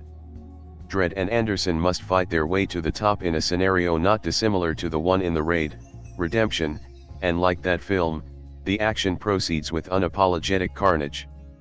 As the two make their way through hallways monitored by Mama's cameras, mowing down goons around every corner, Peach Tree's spare concrete interior setting is convincingly rendered by production designer Mark Digby and meticulously framed by Anthony Dodd Mantle's cinematography. Forget today's usual, incomprehensible action movie camera work, where jittery motions imply action more than portray it. Here, all the many grisly acts of violence are put on display without batting an eye. To be sure, Dredd isn't for the squeamish smashed heads, skinned flesh, and crushed throats earn the film's R rating. But it's all choreographed and filmed in unique ways serviced by Garland's script. Several shootouts unfold from the perception of slow mo users, whose perspective comes with a crystalline sheen, complete with oversaturated colors and glittery edges. Much like The Matrix did, this effect lends purpose to slow-motion photography as both a technical and narrative device, whereas so often, movies employ slow mo as visual masturbation. Dredd is also known as Dredd 3D, although I opted to screen a 2D version. This is a choice I regret. The visuals were used to such stunning effect that the mid-air suspensions and bullet time action sequences may have warranted the 3D surcharge, this coming from a passionate anti-3D critic. Even still, the film works bloody wonders in 2 dimensions, its color scheme gloomy yet full of industrial greens and reds that lend a consistent atmosphere to the experience. The aims of Dredd are not lofty and won't satisfy an intellectual audience in the multilayered way Nolan's rebooted franchise did, however, this isn't just mindless action either. Dredd eliminates targets with an almost mechanical sense about him, while Anderson's psychic abilities, her personality, and the dynamic between them enhance the experience into something engaging. Garland's script respects its audience enough to avoid stopping to explain every device or detail of the film's dystopia, and the writer doesn't spoil his characters by adding unnecessary emotional touches. At a tight 98 minutes, every scene feels necessary. The climb to the top scenario and characters are so dogged that, along with its stunning visual flourishes, the film's form-follows-function approach binds us to the material, rather than keeping us at a distance. There's undeniable uniformity behind the filmmaking and performances, which action fans can relish. When so many action films rely on shaky camera work and a seemingly rushed assemblage of shots strung together by a wired editor, Dredd is as calculated as its hero. Hey everyone, anyone, who follows this blog. Been a small while since I posted. Well, some house remodeling has been going on top of my part-time job temporarily becoming a full-time job. Haven't had much free time to get a hold of a movie that is worth reviewing in length. On top of that, been playing through The Witcher 3, thought about posting the review in portions, by making a post and updating it off and on. Have to admit, playing and reviewing games is a bigger pain in the ass than watching and reviewing films. So I've dug into the archives of stuff I've done in the past on previous websites, and found this one that you might like, to hold you over till I get my stride back. First there's the review, then a debate I had with another individual who made his own review, and brought up points I disagreed with. The film opens amidst a dry and desolate wasteland, a blurred yet large city in the background. Dredd narrates, saying that the city is cursed, just like the wasteland that surrounds it. America, in an era after the apocalypse, I assume, except that there is still a government and a society, has become one large gigantic unified city under one rule, the city walls separating citizens from the outside where there is nothing left to live on due to radioactivity and the mutations it can cause. Despite this, crime is everywhere. Despite the existence of the judges to try and keep some kind of order, they are only able to respond to 6% of the overall crimes that happen. Their existence seems futile. Dredd seems to know this. As the rookie points out, Dredd is full of anger, control, and something else behind the control. The anger is because of the crimes. Whether it is because it exists despite his efforts and the efforts of the judges, or the fact that it is so rampant regardless of order or lack thereof, is unknown. Either way, he is passionate about the law. The law is what upholds what little order that is left. The law is what prevents society from completely breaking down. Or at least that's what he believes the law in its current form does. I haven't seen the first Judge Dredd movie in its entirety, but I know it tries to cover that aspect of the universe more than this film. It's cheesier and not as good of a movie, but it's there. But maybe it's that way because it delves too much into that compared to this movie, which keeps things more focused, mainly in one district, one building, which is big enough to be considered a city in of itself, a mini megacity. Peach trees. Sounds like a strip club, doesn't it? Well, maybe there's something more to the name. A bunch of trees that grow peaches. Peaches are people? They can become rotten or ripe? Infested by bugs that make the peaches no good? People are ripe for the taking when it comes to getting them hooked on drugs or crime. Peaches have to be cared for as the law tries to do, similar to a gardener? Or perhaps the name itself is to sound like a strip club to show that even the most innocent of objects like a peach tree can have its name used for seedy purposes by becoming associated with a strip club sounding name, or a place that has so much wrong with it? Who knows for sure? The Dredd character himself enters the movie with his face/figure shrouded in darkness, not wanting to have the light be shed upon himself. Once the mask is on, he walks into the light freely. The mask gives him that sense and presence of control. He doesn't want to be seen as vulnerable without it. Whatever is behind it, the rookie Anderson caught a glimpse of it, and found it curious. Mama Madeline enters the film in the opposite way. Light is completely shed upon her as she bathes naked in a bathtub. Despite her seeming vulnerable state, she never feels not in control. She never feels vulnerable, and isn't afraid to reveal who and what she really is. A woman who isn't afraid to kill her way to the top and run a drug empire to gain control of peach trees, and eventually more of Megacity 1. She has ambition. Dredd doesn't seem to have much ambition, though it could be that he keeps that ambition hidden within his shell of control. Dredd doesn't believe a difference can be made in the world, though he finds Anderson's belief that she can make a difference admirable, albeit in a futile sense. It might be that this is Dredd's ambition, but he has no faith in it. And yet there seems to be proof early on that an individual can make a difference. Madeline has gained control of peach trees with her own gang, a feat that had previously not been achieved as far as we know, as it had previously been run by 3+ gangs on different levels of the building. Control. A control that has been sustained through fear, a fear that rises whenever it falls due to public displays of what happens when Mama is crossed. The citizens of Peach Trees fear her. This fear of Madeline begins to fall once Dredd and Anderson arrive and begin wiping out Mama's gang one group at a time. At first the citizens fear the judges because they don't want to be associated with them for fear of Mama's wrath. But gradually it changes, as they begin to fear Dredd because of the body count he makes, and the fact that Mama isn't able to deal with him the way she normally deals with others. Madeline makes a speech once the lockdown begins to let the citizens know that she is in control, and that the judges will die, along with anyone else who gets in her way of dealing with them.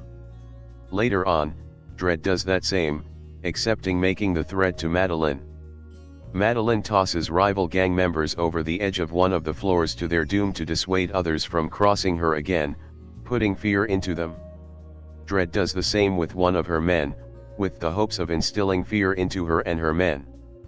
Back to Dredd's thoughts on the inability of making a difference. Once the 4 crooked judges show up, one mentions that he was a follower of the law for a while, until he realized that it's pointless to do so. It's Megacity 1 a fucking meat grinder. People go in one end, and meat comes out the other. All we do is turn the handle. Because they don't see a purpose to their duty, they act selfishly rather than selflessly, believing in self-reward rather than serving a supposedly noble cause. To counter this is Anderson. During the final act of the film, she lets the computer geek go after seeing what his past was like. Dredd states that he deserves punishment for aiding Madeline. She responds, "He's a victim, not a perp, and until my assessment is formally over, I'm still entitled to dispense justice. And that's what I just did by letting him go. Maybe that will be the one difference I do make." In other words, being merciful is the one way to make a difference, not being a hard ass all the time and distilling fear into the population, whether criminal or an officer of the law. Dredd realizes that this is the case, so instead of sticking with his normal route of conduct at the end and failing Anderson for losing her weapon, he decides to pass her on the assessment, knowing that it will do more good than harm to do so. There should be more to gaining control of a population than just fear alone. Dredd's famous line "I am the law" takes on a double meaning in relation to Kafka's Before the Law.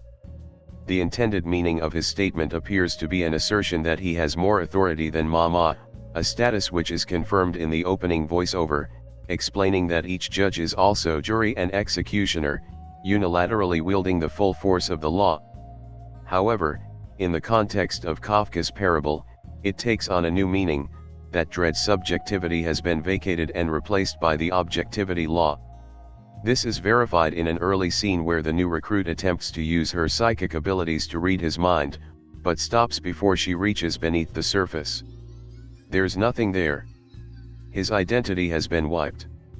Throughout the film, Dredd's mysterious past is never revealed, and his character is never given any introspection. He passed through the gate of the law and came out the other side reincarnated as a physical embodiment of it. He is the law.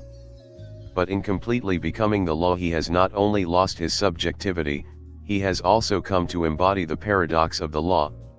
He has been taken over by its objective dimension. I don't believe it's quite that simple.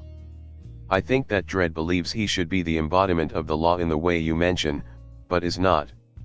This is because there are some instances in which he goes against his by-the-book behavior. He states that the crime for the attempted murder of a judge is death. Yet when it came to those 2 kids who pointed guns at him by the elevator, he set his gun to stun rather than kill.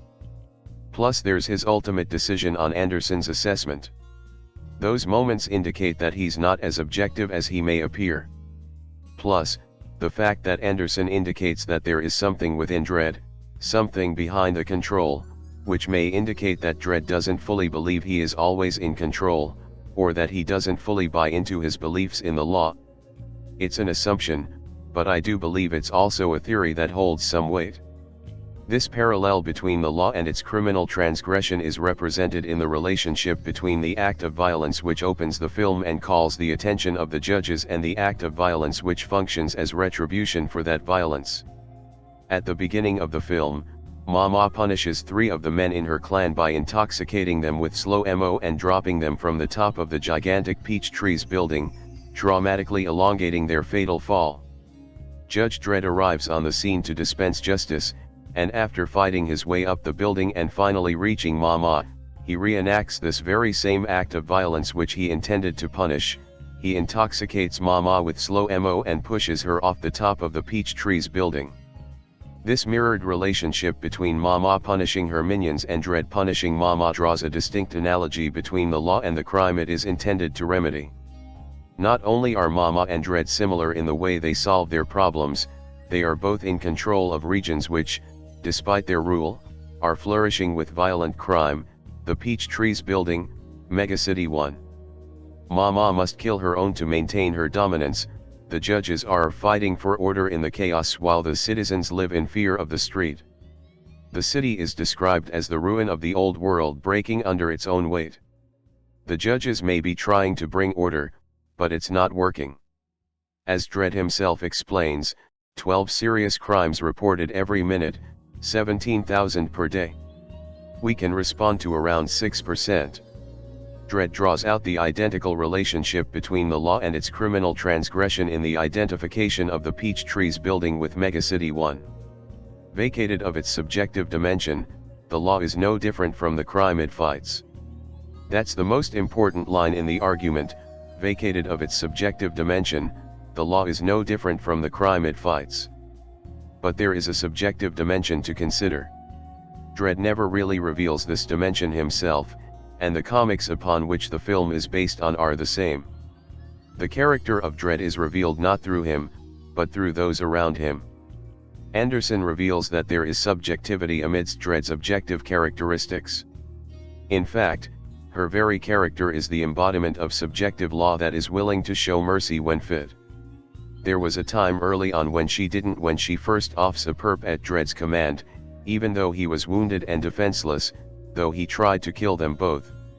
She finds out later that he was a father with a family. She questions as to whether or not she made the right decision. Later on, even though she has become more hardened, and is arguably more of a veteran now than a rookie, she lets the hacker guy go despite his crimes, and she has a clear conscience about it.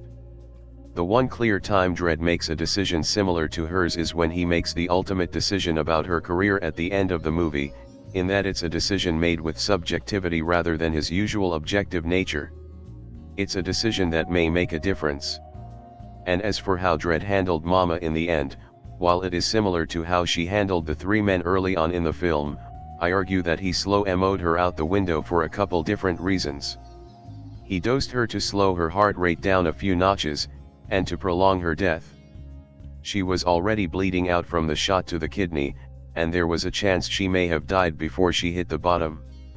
That, or she may have tried to rip the transceiver out of her arm, or do something with it to cause the explosion to go off prematurely.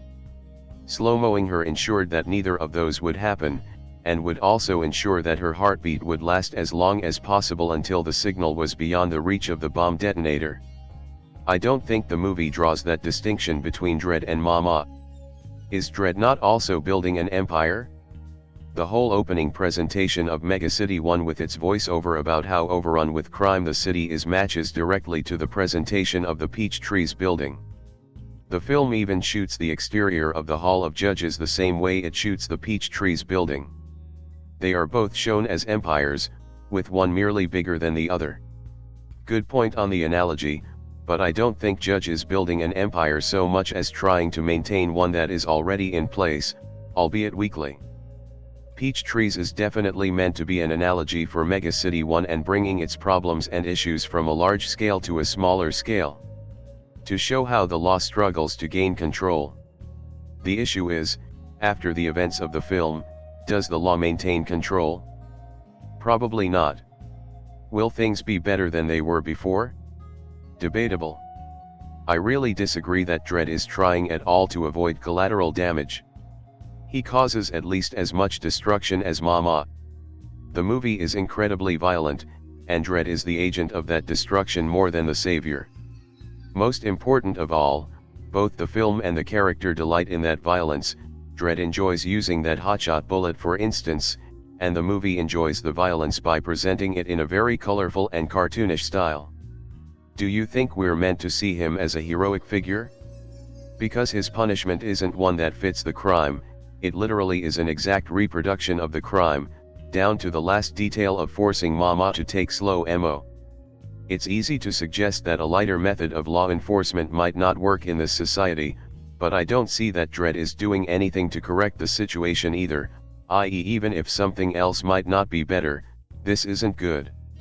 What really troubles me is the analogy to recent police violence in our real world, and if we take film as a reflection of society, then Dredd presents a disturbing vision of a world where an eye for an eye is about to leave the whole world blind. He causes destruction, but never to civilians who try to stay out of the way, thus no collateral damage. It's always against those who point a gun at him, save for their prisoner whom he beat the shit out of for the sake of interrogation at one point. But that scene brings up another disturbing element. Dredd tortures the prisoner physically, Anderson does so mentally. Despite the fact that she is characterized as a more sympathetic officer, her method is probably more harsh than Dredd's, albeit more effective.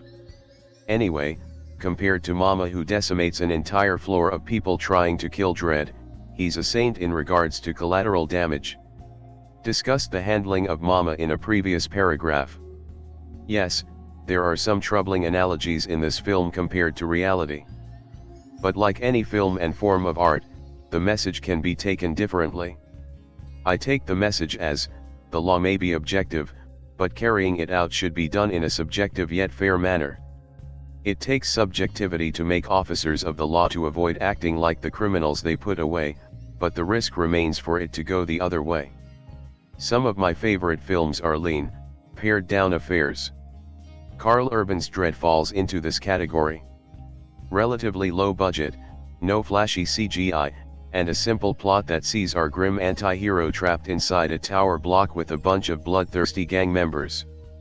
The sparse story revolves around Lena Headey's Mama, the gangster in charge of distributing new narcotic slow mo. When her goons commit a grisly murder in the tower block where she operates, Dredd is drawn in to investigate, alongside a rookie he's assessing, Anderson. Mama locks down the block, puts a bounty on their heads, and we're off. What follows is a spectacularly bloody fight for survival, and of course to reach the top of the tower and dispense justice to Mama. And bloody is just the word. Years before the success of Deadpool made hard R comic book movies fashionable, Dredd pulled no punches, or bullets, going through faces and bellies, and exploding inside people's skulls. Dredd even has a good excuse for its slow-motion violence, thanks to the effect of Mama's latest drug, which causes time to stretch for the user.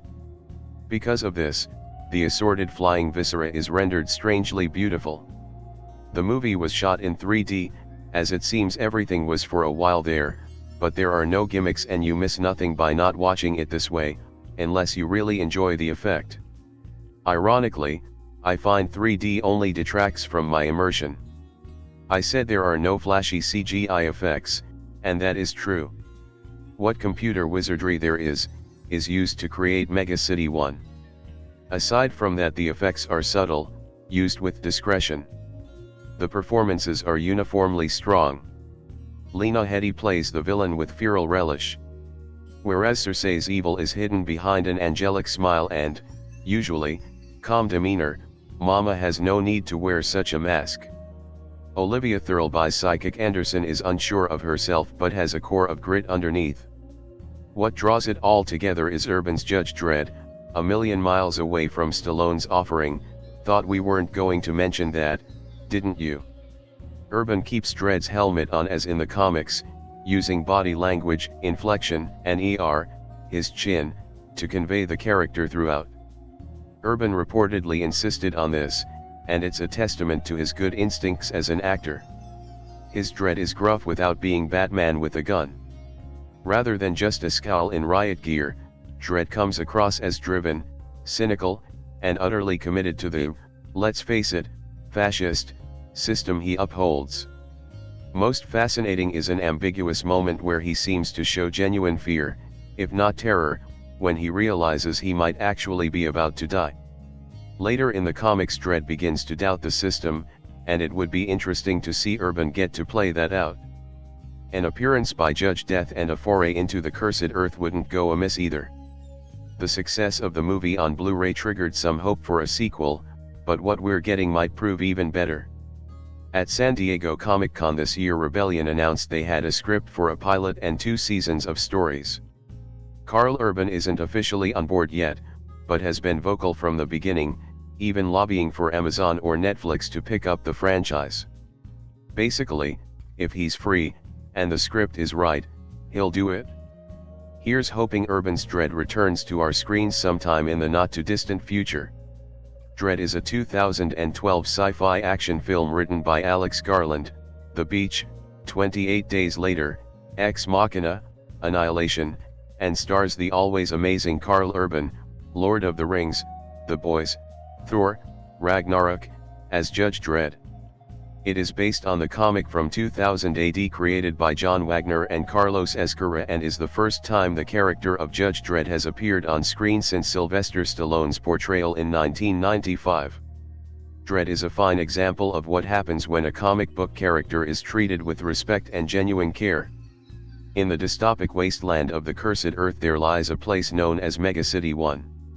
This violent city, packed to the brim with too many inhabitants, is rife with crime, and it is up to the judges to sort things out. Given an 18 or R rating allows Dredd to bring the world of Mega City 1 to life without holding back on the violence and grimness of the world that makes the comics so appealing to its core audience. The escalating madness of the Cursed Earth setting leads to the rise of more violent tactics from the judges, and Dredd himself is a character not known for his mercy.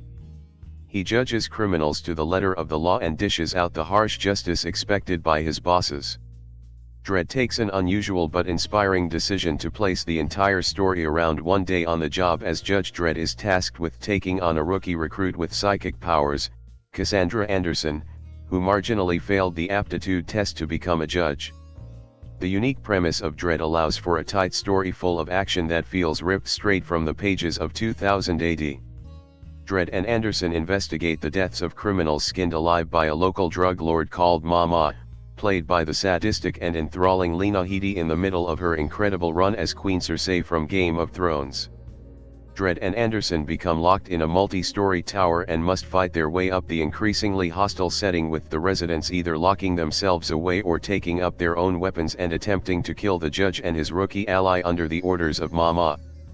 Dredd dishes out justice in the only way he knows how, using a variety of brutal death shots from his lawgiver gun. There is no holding back with the blood and gore, and it suits the material perfectly, creating a claustrophobic and tense setting as the two heroes fight to survive against the mounting odds. The scenes in Dredd with slow mo, a new drug on the streets that gives the perception of time slowing down for the user, are beautifully shot, and the interesting narcotic allows for some uniquely crafted action shots and gunfights to play out in the gritty, harsh environment of Mega City 1. Dredd himself marches through the chaos at his own pace, following the law and reluctantly dragging Anderson along for the ride. Dredd is an unusual character in that his development is unlike so many characters in other stories. He is a grim, dark enforcer of the law who does things as he believes they should be done. It is this stubborn attitude that Karl Urban plays to perfection, and it turns even the slightest bending of the rules into a momentous, standout occasion as Dredd slowly begins to warm to his psychic and emotional rookie. Wearing his helmet at all times, Karl Urban makes Dredd feel like a film that is owed a nod of gratitude from the popular The Mandalorian. Body language and the subtlety of line delivery creates an imposing figure to carry the film across its relatively short runtime. There is no wasted movement with Dredd and no wasted moments in the whole film.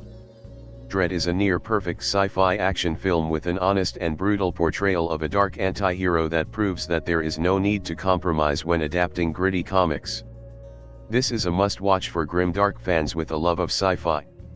Be that as it may, even I can tell that screenwriter Alex Garland, 28 Days Later, Never Let Me Go, and director Pete Travis, Vantage Point, have constructed a version with Dredd that's far more authentic to the source material than the unintentionally hilarious 1995 version with Sylvester Stallone ever could have hoped to be. Gritty, oozing in grime, filled with stylized visuals and punchy, ear-shattering sonic effects, the movie is a nasty piece of work dripping in violent nihilism. It takes no prisoners and is resolute in its unapologetic embracing of the character, fearlessly marching to its own militaristic beat of ripped-out jugulars, severed limbs and flattened gooey corpses. If only I had enjoyed myself while watching all this mayhem instead of being slightly bored, then there might have been something for me to talk about. For all its technical virtues, this movie is nothing more than an over-stylized, thinly plotted remake of The Raid, Redemption, the two films following almost identical paths before reaching a bone-cracking resolution with all the emotional heft of an iron spike driven through an ankle. Much like that Gareth Evans actioner, it's easy to be impressed by Dredd, and it's almost certain genre fans will be entertained. Yet I'm not entirely certain I see what all the fuss is about, and much like the Stallone version from '95, I'm close to positive I'll be forgetting the majority of this latest version sooner rather than later. It doesn't help that Travis shoots large portions of the midsection more like a first-person video game, making comparisons to the ill-fated Doom almost unavoidable. This was one those times where I wished I had the controller in my hand and wasn't being forced to watch someone else play, and at times the whole thing looks like nothing more than a PlayStation 3 meets Xbox Greatest Hits highlight reel more than it does anything substantive. The story revolves around Judge Dredd, Karl Urban, a fearless upholder of the law roaming the streets of Mega City 1, doling out justice as he sees fit. In this barren, overcrowded dystopian future, he and his fellow judges are all that stands between peace and chaos, those who get in his way nothing more than foolish imbeciles digging an early grave for themselves to lie in. Tasked with training psychic rookie Anderson, Olivia Thirlby, events conspire to put the pair smack dab in the middle of the Peachtree megablock, a 200-story complex controlled by a vicious drug lord known only as Mama, Lena Headey. She wants the judges dead, needs to see their lifeless bodies so she can protect her turf and maintain her power. With no escape and no hope for backup, Dredd and Anderson must make their way up floor by perilous floor to the top of Peachtree and into Mama's stronghold, the entire megablock out for their heads to appease the bloodthirsty matron who controls every facet of their humdrum lives. I liked how aggressively nasty Garland's script is. I appreciate that he doesn't pull his punches or gloss over any of the seedier aspects of the scenario he's constructed for the heroes to try and survive. Even so, that this film follows so closely on the heels of The Raid, Redemption doesn't do it any favors, and Travis' somewhat frenzied handling of the material for me ended up something of a minor distraction. Urban embraces the character, and for the second time this week I've ended up sitting through a movie where the main character tends to express himself most honestly in a series of grunts and growls than he does with his abbreviated use of the English language, trouble with the curve being the other. Even with his face shrouded by his helmet, a fact sure to please the fans, there's something about Urban that's hypnotic, and as violence-prone antiheroes go, his work as Judge Dredd is extremely impressive. I'm still not entirely sure I get why this action effort has been receiving as many accolades as it has. Nothing all that interesting happens, and as far as surprises go, there aren't very many of them. While the visuals are impressive, even at a midnight screening filled with enthusiasts ready to hoot and holler at every crazy, blood-splattered moment, there wasn't much that got my pulse racing particularly fast. Dredd didn't do much for me, and while my final judgment is hardly as negative as it could have been, that doesn't mean my passing of sentence labeling the film as forgettable is an endorsement people should purchase a ticket to see it in a theater. If you look at the movie industry in our modern times, there aren't many good action movies that aren't superhero movies. Good action movies that don't count as superhero movies are rare these days. So when I heard that they had rebooted Judge Dredd, I was like, really? This will suck. Then I saw the reviews that were for the most part positive. So my curiosity got the better of me and I decided to watch it. The world has gone to shit. Basically everything has become a nuclear wasteland, except for one giant city called Megacity 1, which is made up of mega blocks. In this giant city the law is held up by street judges who can act as judge, jury, and executioner at the scene. I am the law. In this movie we follow the street judge named Dredd, Karl Urban, as he and a rookie who also happens to be a psychic named Anderson, Olivia Thirlby, as they go to the mega block called Peach Trees to take down a drug cartel led by the criminal known as Mama, Lena Headey, and stop the distribution of this new drug called Slow Mo.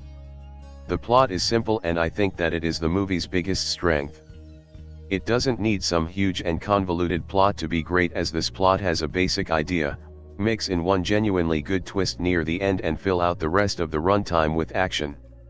And from that we have the plot of Dredd. Oh yeah, another plot point that I thought would suck is the fact that Anderson is a psychic, but it actually worked and made for some cool scenes. Overall, this simple video game plot was a strength of the movie. The characters are pretty interesting and also entertaining. Any backstories stay pretty hidden to make room for action. But in some cases that might work, like for the character of Dredd. He didn't need a backstory, he just had to be badass. I also like how they decided to not show his face, kind of like in the comics and unlike in the hilarious 1995 movie Judge Dredd. I can also say that Karl Urban, despite only really showing his mouth, was really good as Dredd. Olivia Thirlby was also great as Anderson and showed that women can be total badasses too. And Lena Headey as Mama, to quote movie reviewer Jeremy Jans, she plays arguably the biggest thundercunt you've ever seen on screen. I couldn't agree more, she was great in her role though. All the actors were in fact great and all characters that needed to be interesting are interesting. The score for the movie was done by Paul Leonard Morgan and it is pretty fucking badass. It creates a perfect blend of a little bit of orchestra, a big amount of electronic sounds and metal that perfectly fits the badass gives no shit style of this movie. I mean, this is a score I could see myself listening to just for fun because of it being that fun and badass. Pete Travis did a great job directing this movie. I have never seen a movie by him before, so I had no expectations when it came to how this movie was directed, but what I saw here I approve of. Also, what this movie does differently compared to 1995's Judge Dredd is that this movie is ultra-violent. This isn't for kids at all. You get to see bullets fly in slow motion and just tear through people with blood just shooting out of the holes that the bullets make. Yeah, it is pretty badass. Also, the scenes where they take the slow mo drug are actually kind of beautiful. Not only because they are in slow motion but also because of the lighting and how it changes in those scenes, it just looks fantastic. Going back to what I said before about the movie being violent, the action is fast-paced, brutal, and like I have said a million times, fucking badass. This movie has been generally well received.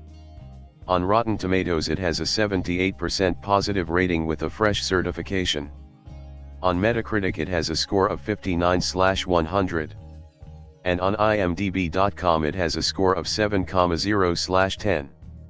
If you are looking for much of substance, Dredd will disappoint you. But if you go in knowing that it's a straight-up action thrill ride, then you will have a good time with the simple plot, really good acting, great music, great direction, brutal violence, and amazing action. Time for my final score. Judgment time. My final score for Dredd is a 9,85/10. It definitely gets the seal of approval. Starring Karl Urban, Dredd is a lean, muscular, unapologetically violent thriller based on the popular 2000 AD comic character. Stripping away the excess of the previous Stallone film, Dredd takes us to a grittier Mega City 1, where Dredd is evaluating rookie Judge Anderson, Olivia Thirlby. When they are called to the picturesque in name-only Peachtree's Tower block to investigate a murder, they find themselves locked in and facing the ruthless drug baron Mama, Game of Thrones' Lena Headey, who will stop at nothing to preserve her production line of the perception-altering drug slow-mo. Bloody, brutal, and deadly serious though peppered with flashes of pitch-black humor, this film pleased and appeased longtime fans of Dredd but struggled to achieve the mainstream success it deserved at the cinema. The 3D is expertly deployed by director Pete Travis, used solely to enhance the story, particularly in the scenes where we experience the effects slow-mo can have. Alex Garland's taut screenplay expertly builds tension and keeps the action feeling epic despite the self-contained nature of the setting. Mega City 1 is vividly realized, a sprawling dystopian metropolis that stretches endlessly in all directions.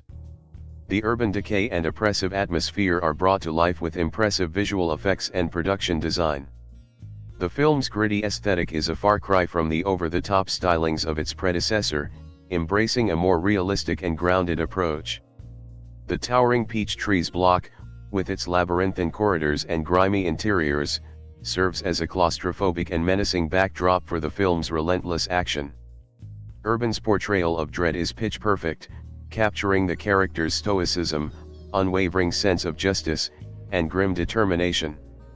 Unlike the Stallone version, Urban never removes his helmet, staying true to the comic book character's iconic look. This decision not only placates die-hard fanboys but also reinforces the notion that Dredd is more than just a man, he is the embodiment of the law in a lawless world.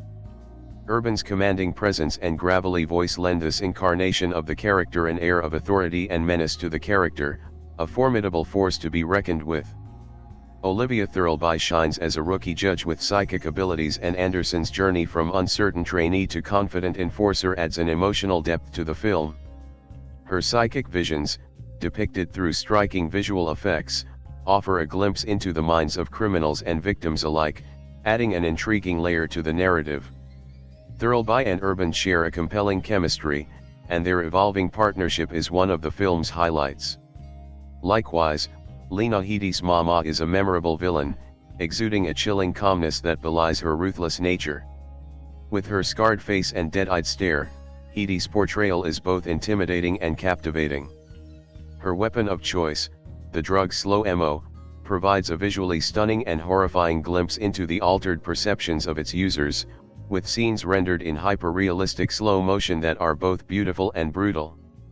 The film's action sequences are relentless and expertly choreographed, making full use of the confined setting to create tension and excitement. Each encounter is brutal and visceral, with bone-crunching fights and explosive shootouts that leave a lasting impact. The use of practical effects and minimal CGI adds to the film's gritty realism, ensuring that every punch and bullet feels authentic and impactful. The sound design further enhances the intensity, with a throbbing, electronic score that amplifies the sense of urgency and danger. Often overlooked among the best comic book adaptations, Dredd unfolds in a dystopian alternate timeline with Karl Urban in the titular role as an authoritarian police officer able to judge, sentence, and execute perpetrators on the spot. A routine call sends him and his rookie partner to a 200-story housing block where they find themselves trapped and under siege from a murderous drug gang. Shot for 3D, the film plays fine without the effects save a few sequences. The story features an inhaled drug called slow-mo that induces a sense of euphoria while slowing the user's perception of time. Upon inhaling the drug, everything slows to a crawl, with things like smoke vapor and water droplets creeping through the air. These point-of-view shots bear the force perspective indicative of 3D processing, but the drug, and its effect, prove central to the story and thus prevent the sequences from feeling gratuitous. 3D aside, the film ages well. Alex Garland's script plays like RoboCop meets The Raid, delivering sly satire beneath an action veneer. Dredd's draconian on-the-spot sentencing for crimes like vagrancy evokes RoboCop's emotionless dispensation of justice, while the plot setup of Dredd and his partner locked in a tower, facing horde-like waves of gang members on their ascent to the top, feels almost stolen from The Raid, which sees a group of police officers raid an apartment block only to find themselves trapped inside under siege by hordes of gang members. But Garland's deftest touch lies in how he eschews certain tropes while embracing others. Rather than have Dredd face off against a comic book supervillain, Garland crafts a chilling gang leader antagonist whose only superpower is her murderous rage. Instead of setting the action in an exotic sci-fi locale, he places it in a rundown housing project. These choices ground the film in a relatable world, forcing the audience into the uncomfortable position of rooting for an authoritarian figure. The plot hits familiar beats, but Garland resists the temptation to go big with the story. There's no secret connection between Dredd and the gang boss, or between Dredd and his partner. Garland affords Dredd only a minor arc involving his growing admiration for his rookie partner, whose trial by fire sees her disabused of her idealistic notions. This commitment to keeping the story self-contained lends a procedural, another day on the job feeling to the proceedings that adds to the dark satire given the copious violence. And about that violence. People plummet 200 stories to crack and splatter on the concrete courtyard. Dredd's pistol emits not just bullets, but incendiary and explosive projectiles, all of which he utilizes to gruesome effect. Not to be outdone, in a visceral sequence the gang utilize rotary cannons, unleashing a torrent of bullets as Dredd and his partner scramble for cover as the bullets shred residents as well as concrete. The scene serves double duty as black satire, thrilling us with the murder of dozens if not hundreds of innocents. Urban shines in the titular role. In keeping with the source material, we never see his face. Instead, he delivers a full performance clad in a cowl-like helmet that only exposes his mouth, which he holds in a perpetual mix of sneer and grimace. Still, between his mouth and body language, we sense a coiled rage tempered by an incorruptible core. Indeed, Dredd remains one of the best comic book adaptations. In this age of multiverses and extended universes, its self-contained nature proves refreshing. Action movie fans will enjoy the visceral thrills, comic fans will admire the respect for the source material, and fans of Paul Verhoeven's RoboCop and Starship Troopers will appreciate the mix of action and satire. Before this point the only cinematic attempt at doing a Judge Dredd movie was the 1995 Sylvester Stallone movie. And that movie was a product of its time. It didn't take itself seriously whatsoever, but at the same time I think that movie could have improved its chances of being more credible by actually taking the source material a little more seriously and respectfully. That's not to say it was a terrible movie, but it's one of those movies there it's so bad it's good, which in some weird way is like an oxymoron, but at the same time if you enjoy it then it did its job properly. Now some 17 years later, which in all honesty I think actually did this movie a lot of favors by having as much distance from the Stallone movie as it possibly could, because that movie would be out of people's consciousness and would be able to go into a new adaptation of the character with a clean slate, new approach and a much grittier and hardened direction. Karl Urban. He came in from the beginning with a very specific mindset as to how this movie should be made and how the characters should be portrayed, to the point where he was offered the role. And the thing that I love so much about this movie is that the helmet never came off once, because those that know their Judge Dredd comic, even when his helmet had been removed you never saw his face, and that is the way it should be. And rather than go for the predictable and generic and beyond irritating approach of using the Christian Bale Bat Gravel voice that he had done for Batman for so many years, instead Karl opted for something that was much closer to the lines of Clint Eastwood from his Dirty Harry days, where the voice is low, very subtle, and Urban made the point of saying that Dredd voice would sound like a buzzsaw. Very grizzled, very rough, low and subtle. Particularly when he offers this line, "Mama's not the law, I am the law." The signature line that most people know of the character, and he just says it as quiet and as nonchalant as possible. But I think that is the point. Actions speak louder than words, and those who are quieter tend to be more of a tough guy. Olivia Thirlby, who plays Judge Anderson, although she doesn't say a lot in this movie, she does have a pivotal role as a rookie judge in training and is very crucial to Dredd because of the fact that Anderson is a mutant that is able to read minds and age Dredd in ways that he would not be able to survive without the advent of her assistance. The look and tone of this movie is very realistic and very post-apocalyptic, where surviving nations of the world are merged into these megacities. They're very overcrowded, polluted, dirty, and well, let's just say you wouldn't want to live there, ever.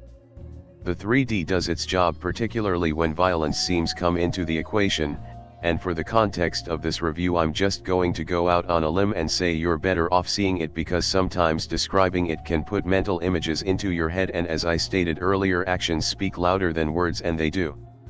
It is disappointing to know that this movie sadly tanked at the box office, yet it was one of the better produced movies of 2012.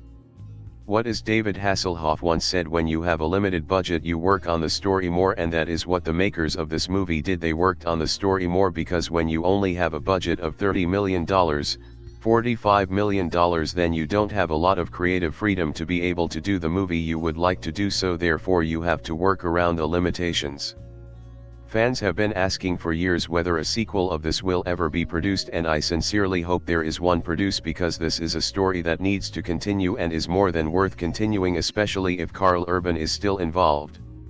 This movie, directed by Pete Travis, screenplay by Alex Garland, based on Judge Dredd, produced by Andrew Macdonald, starring Karl Urban, cinematography Anthony Dodd Mantle, edited by Mark Eckersley, music by Paul Leonard Morgan, production companies Reliance Entertainment, distributed by United Kingdom, release dates July 11, 2012, running time 95 minutes, countries United Kingdom, language English, budget $30 to $45 million.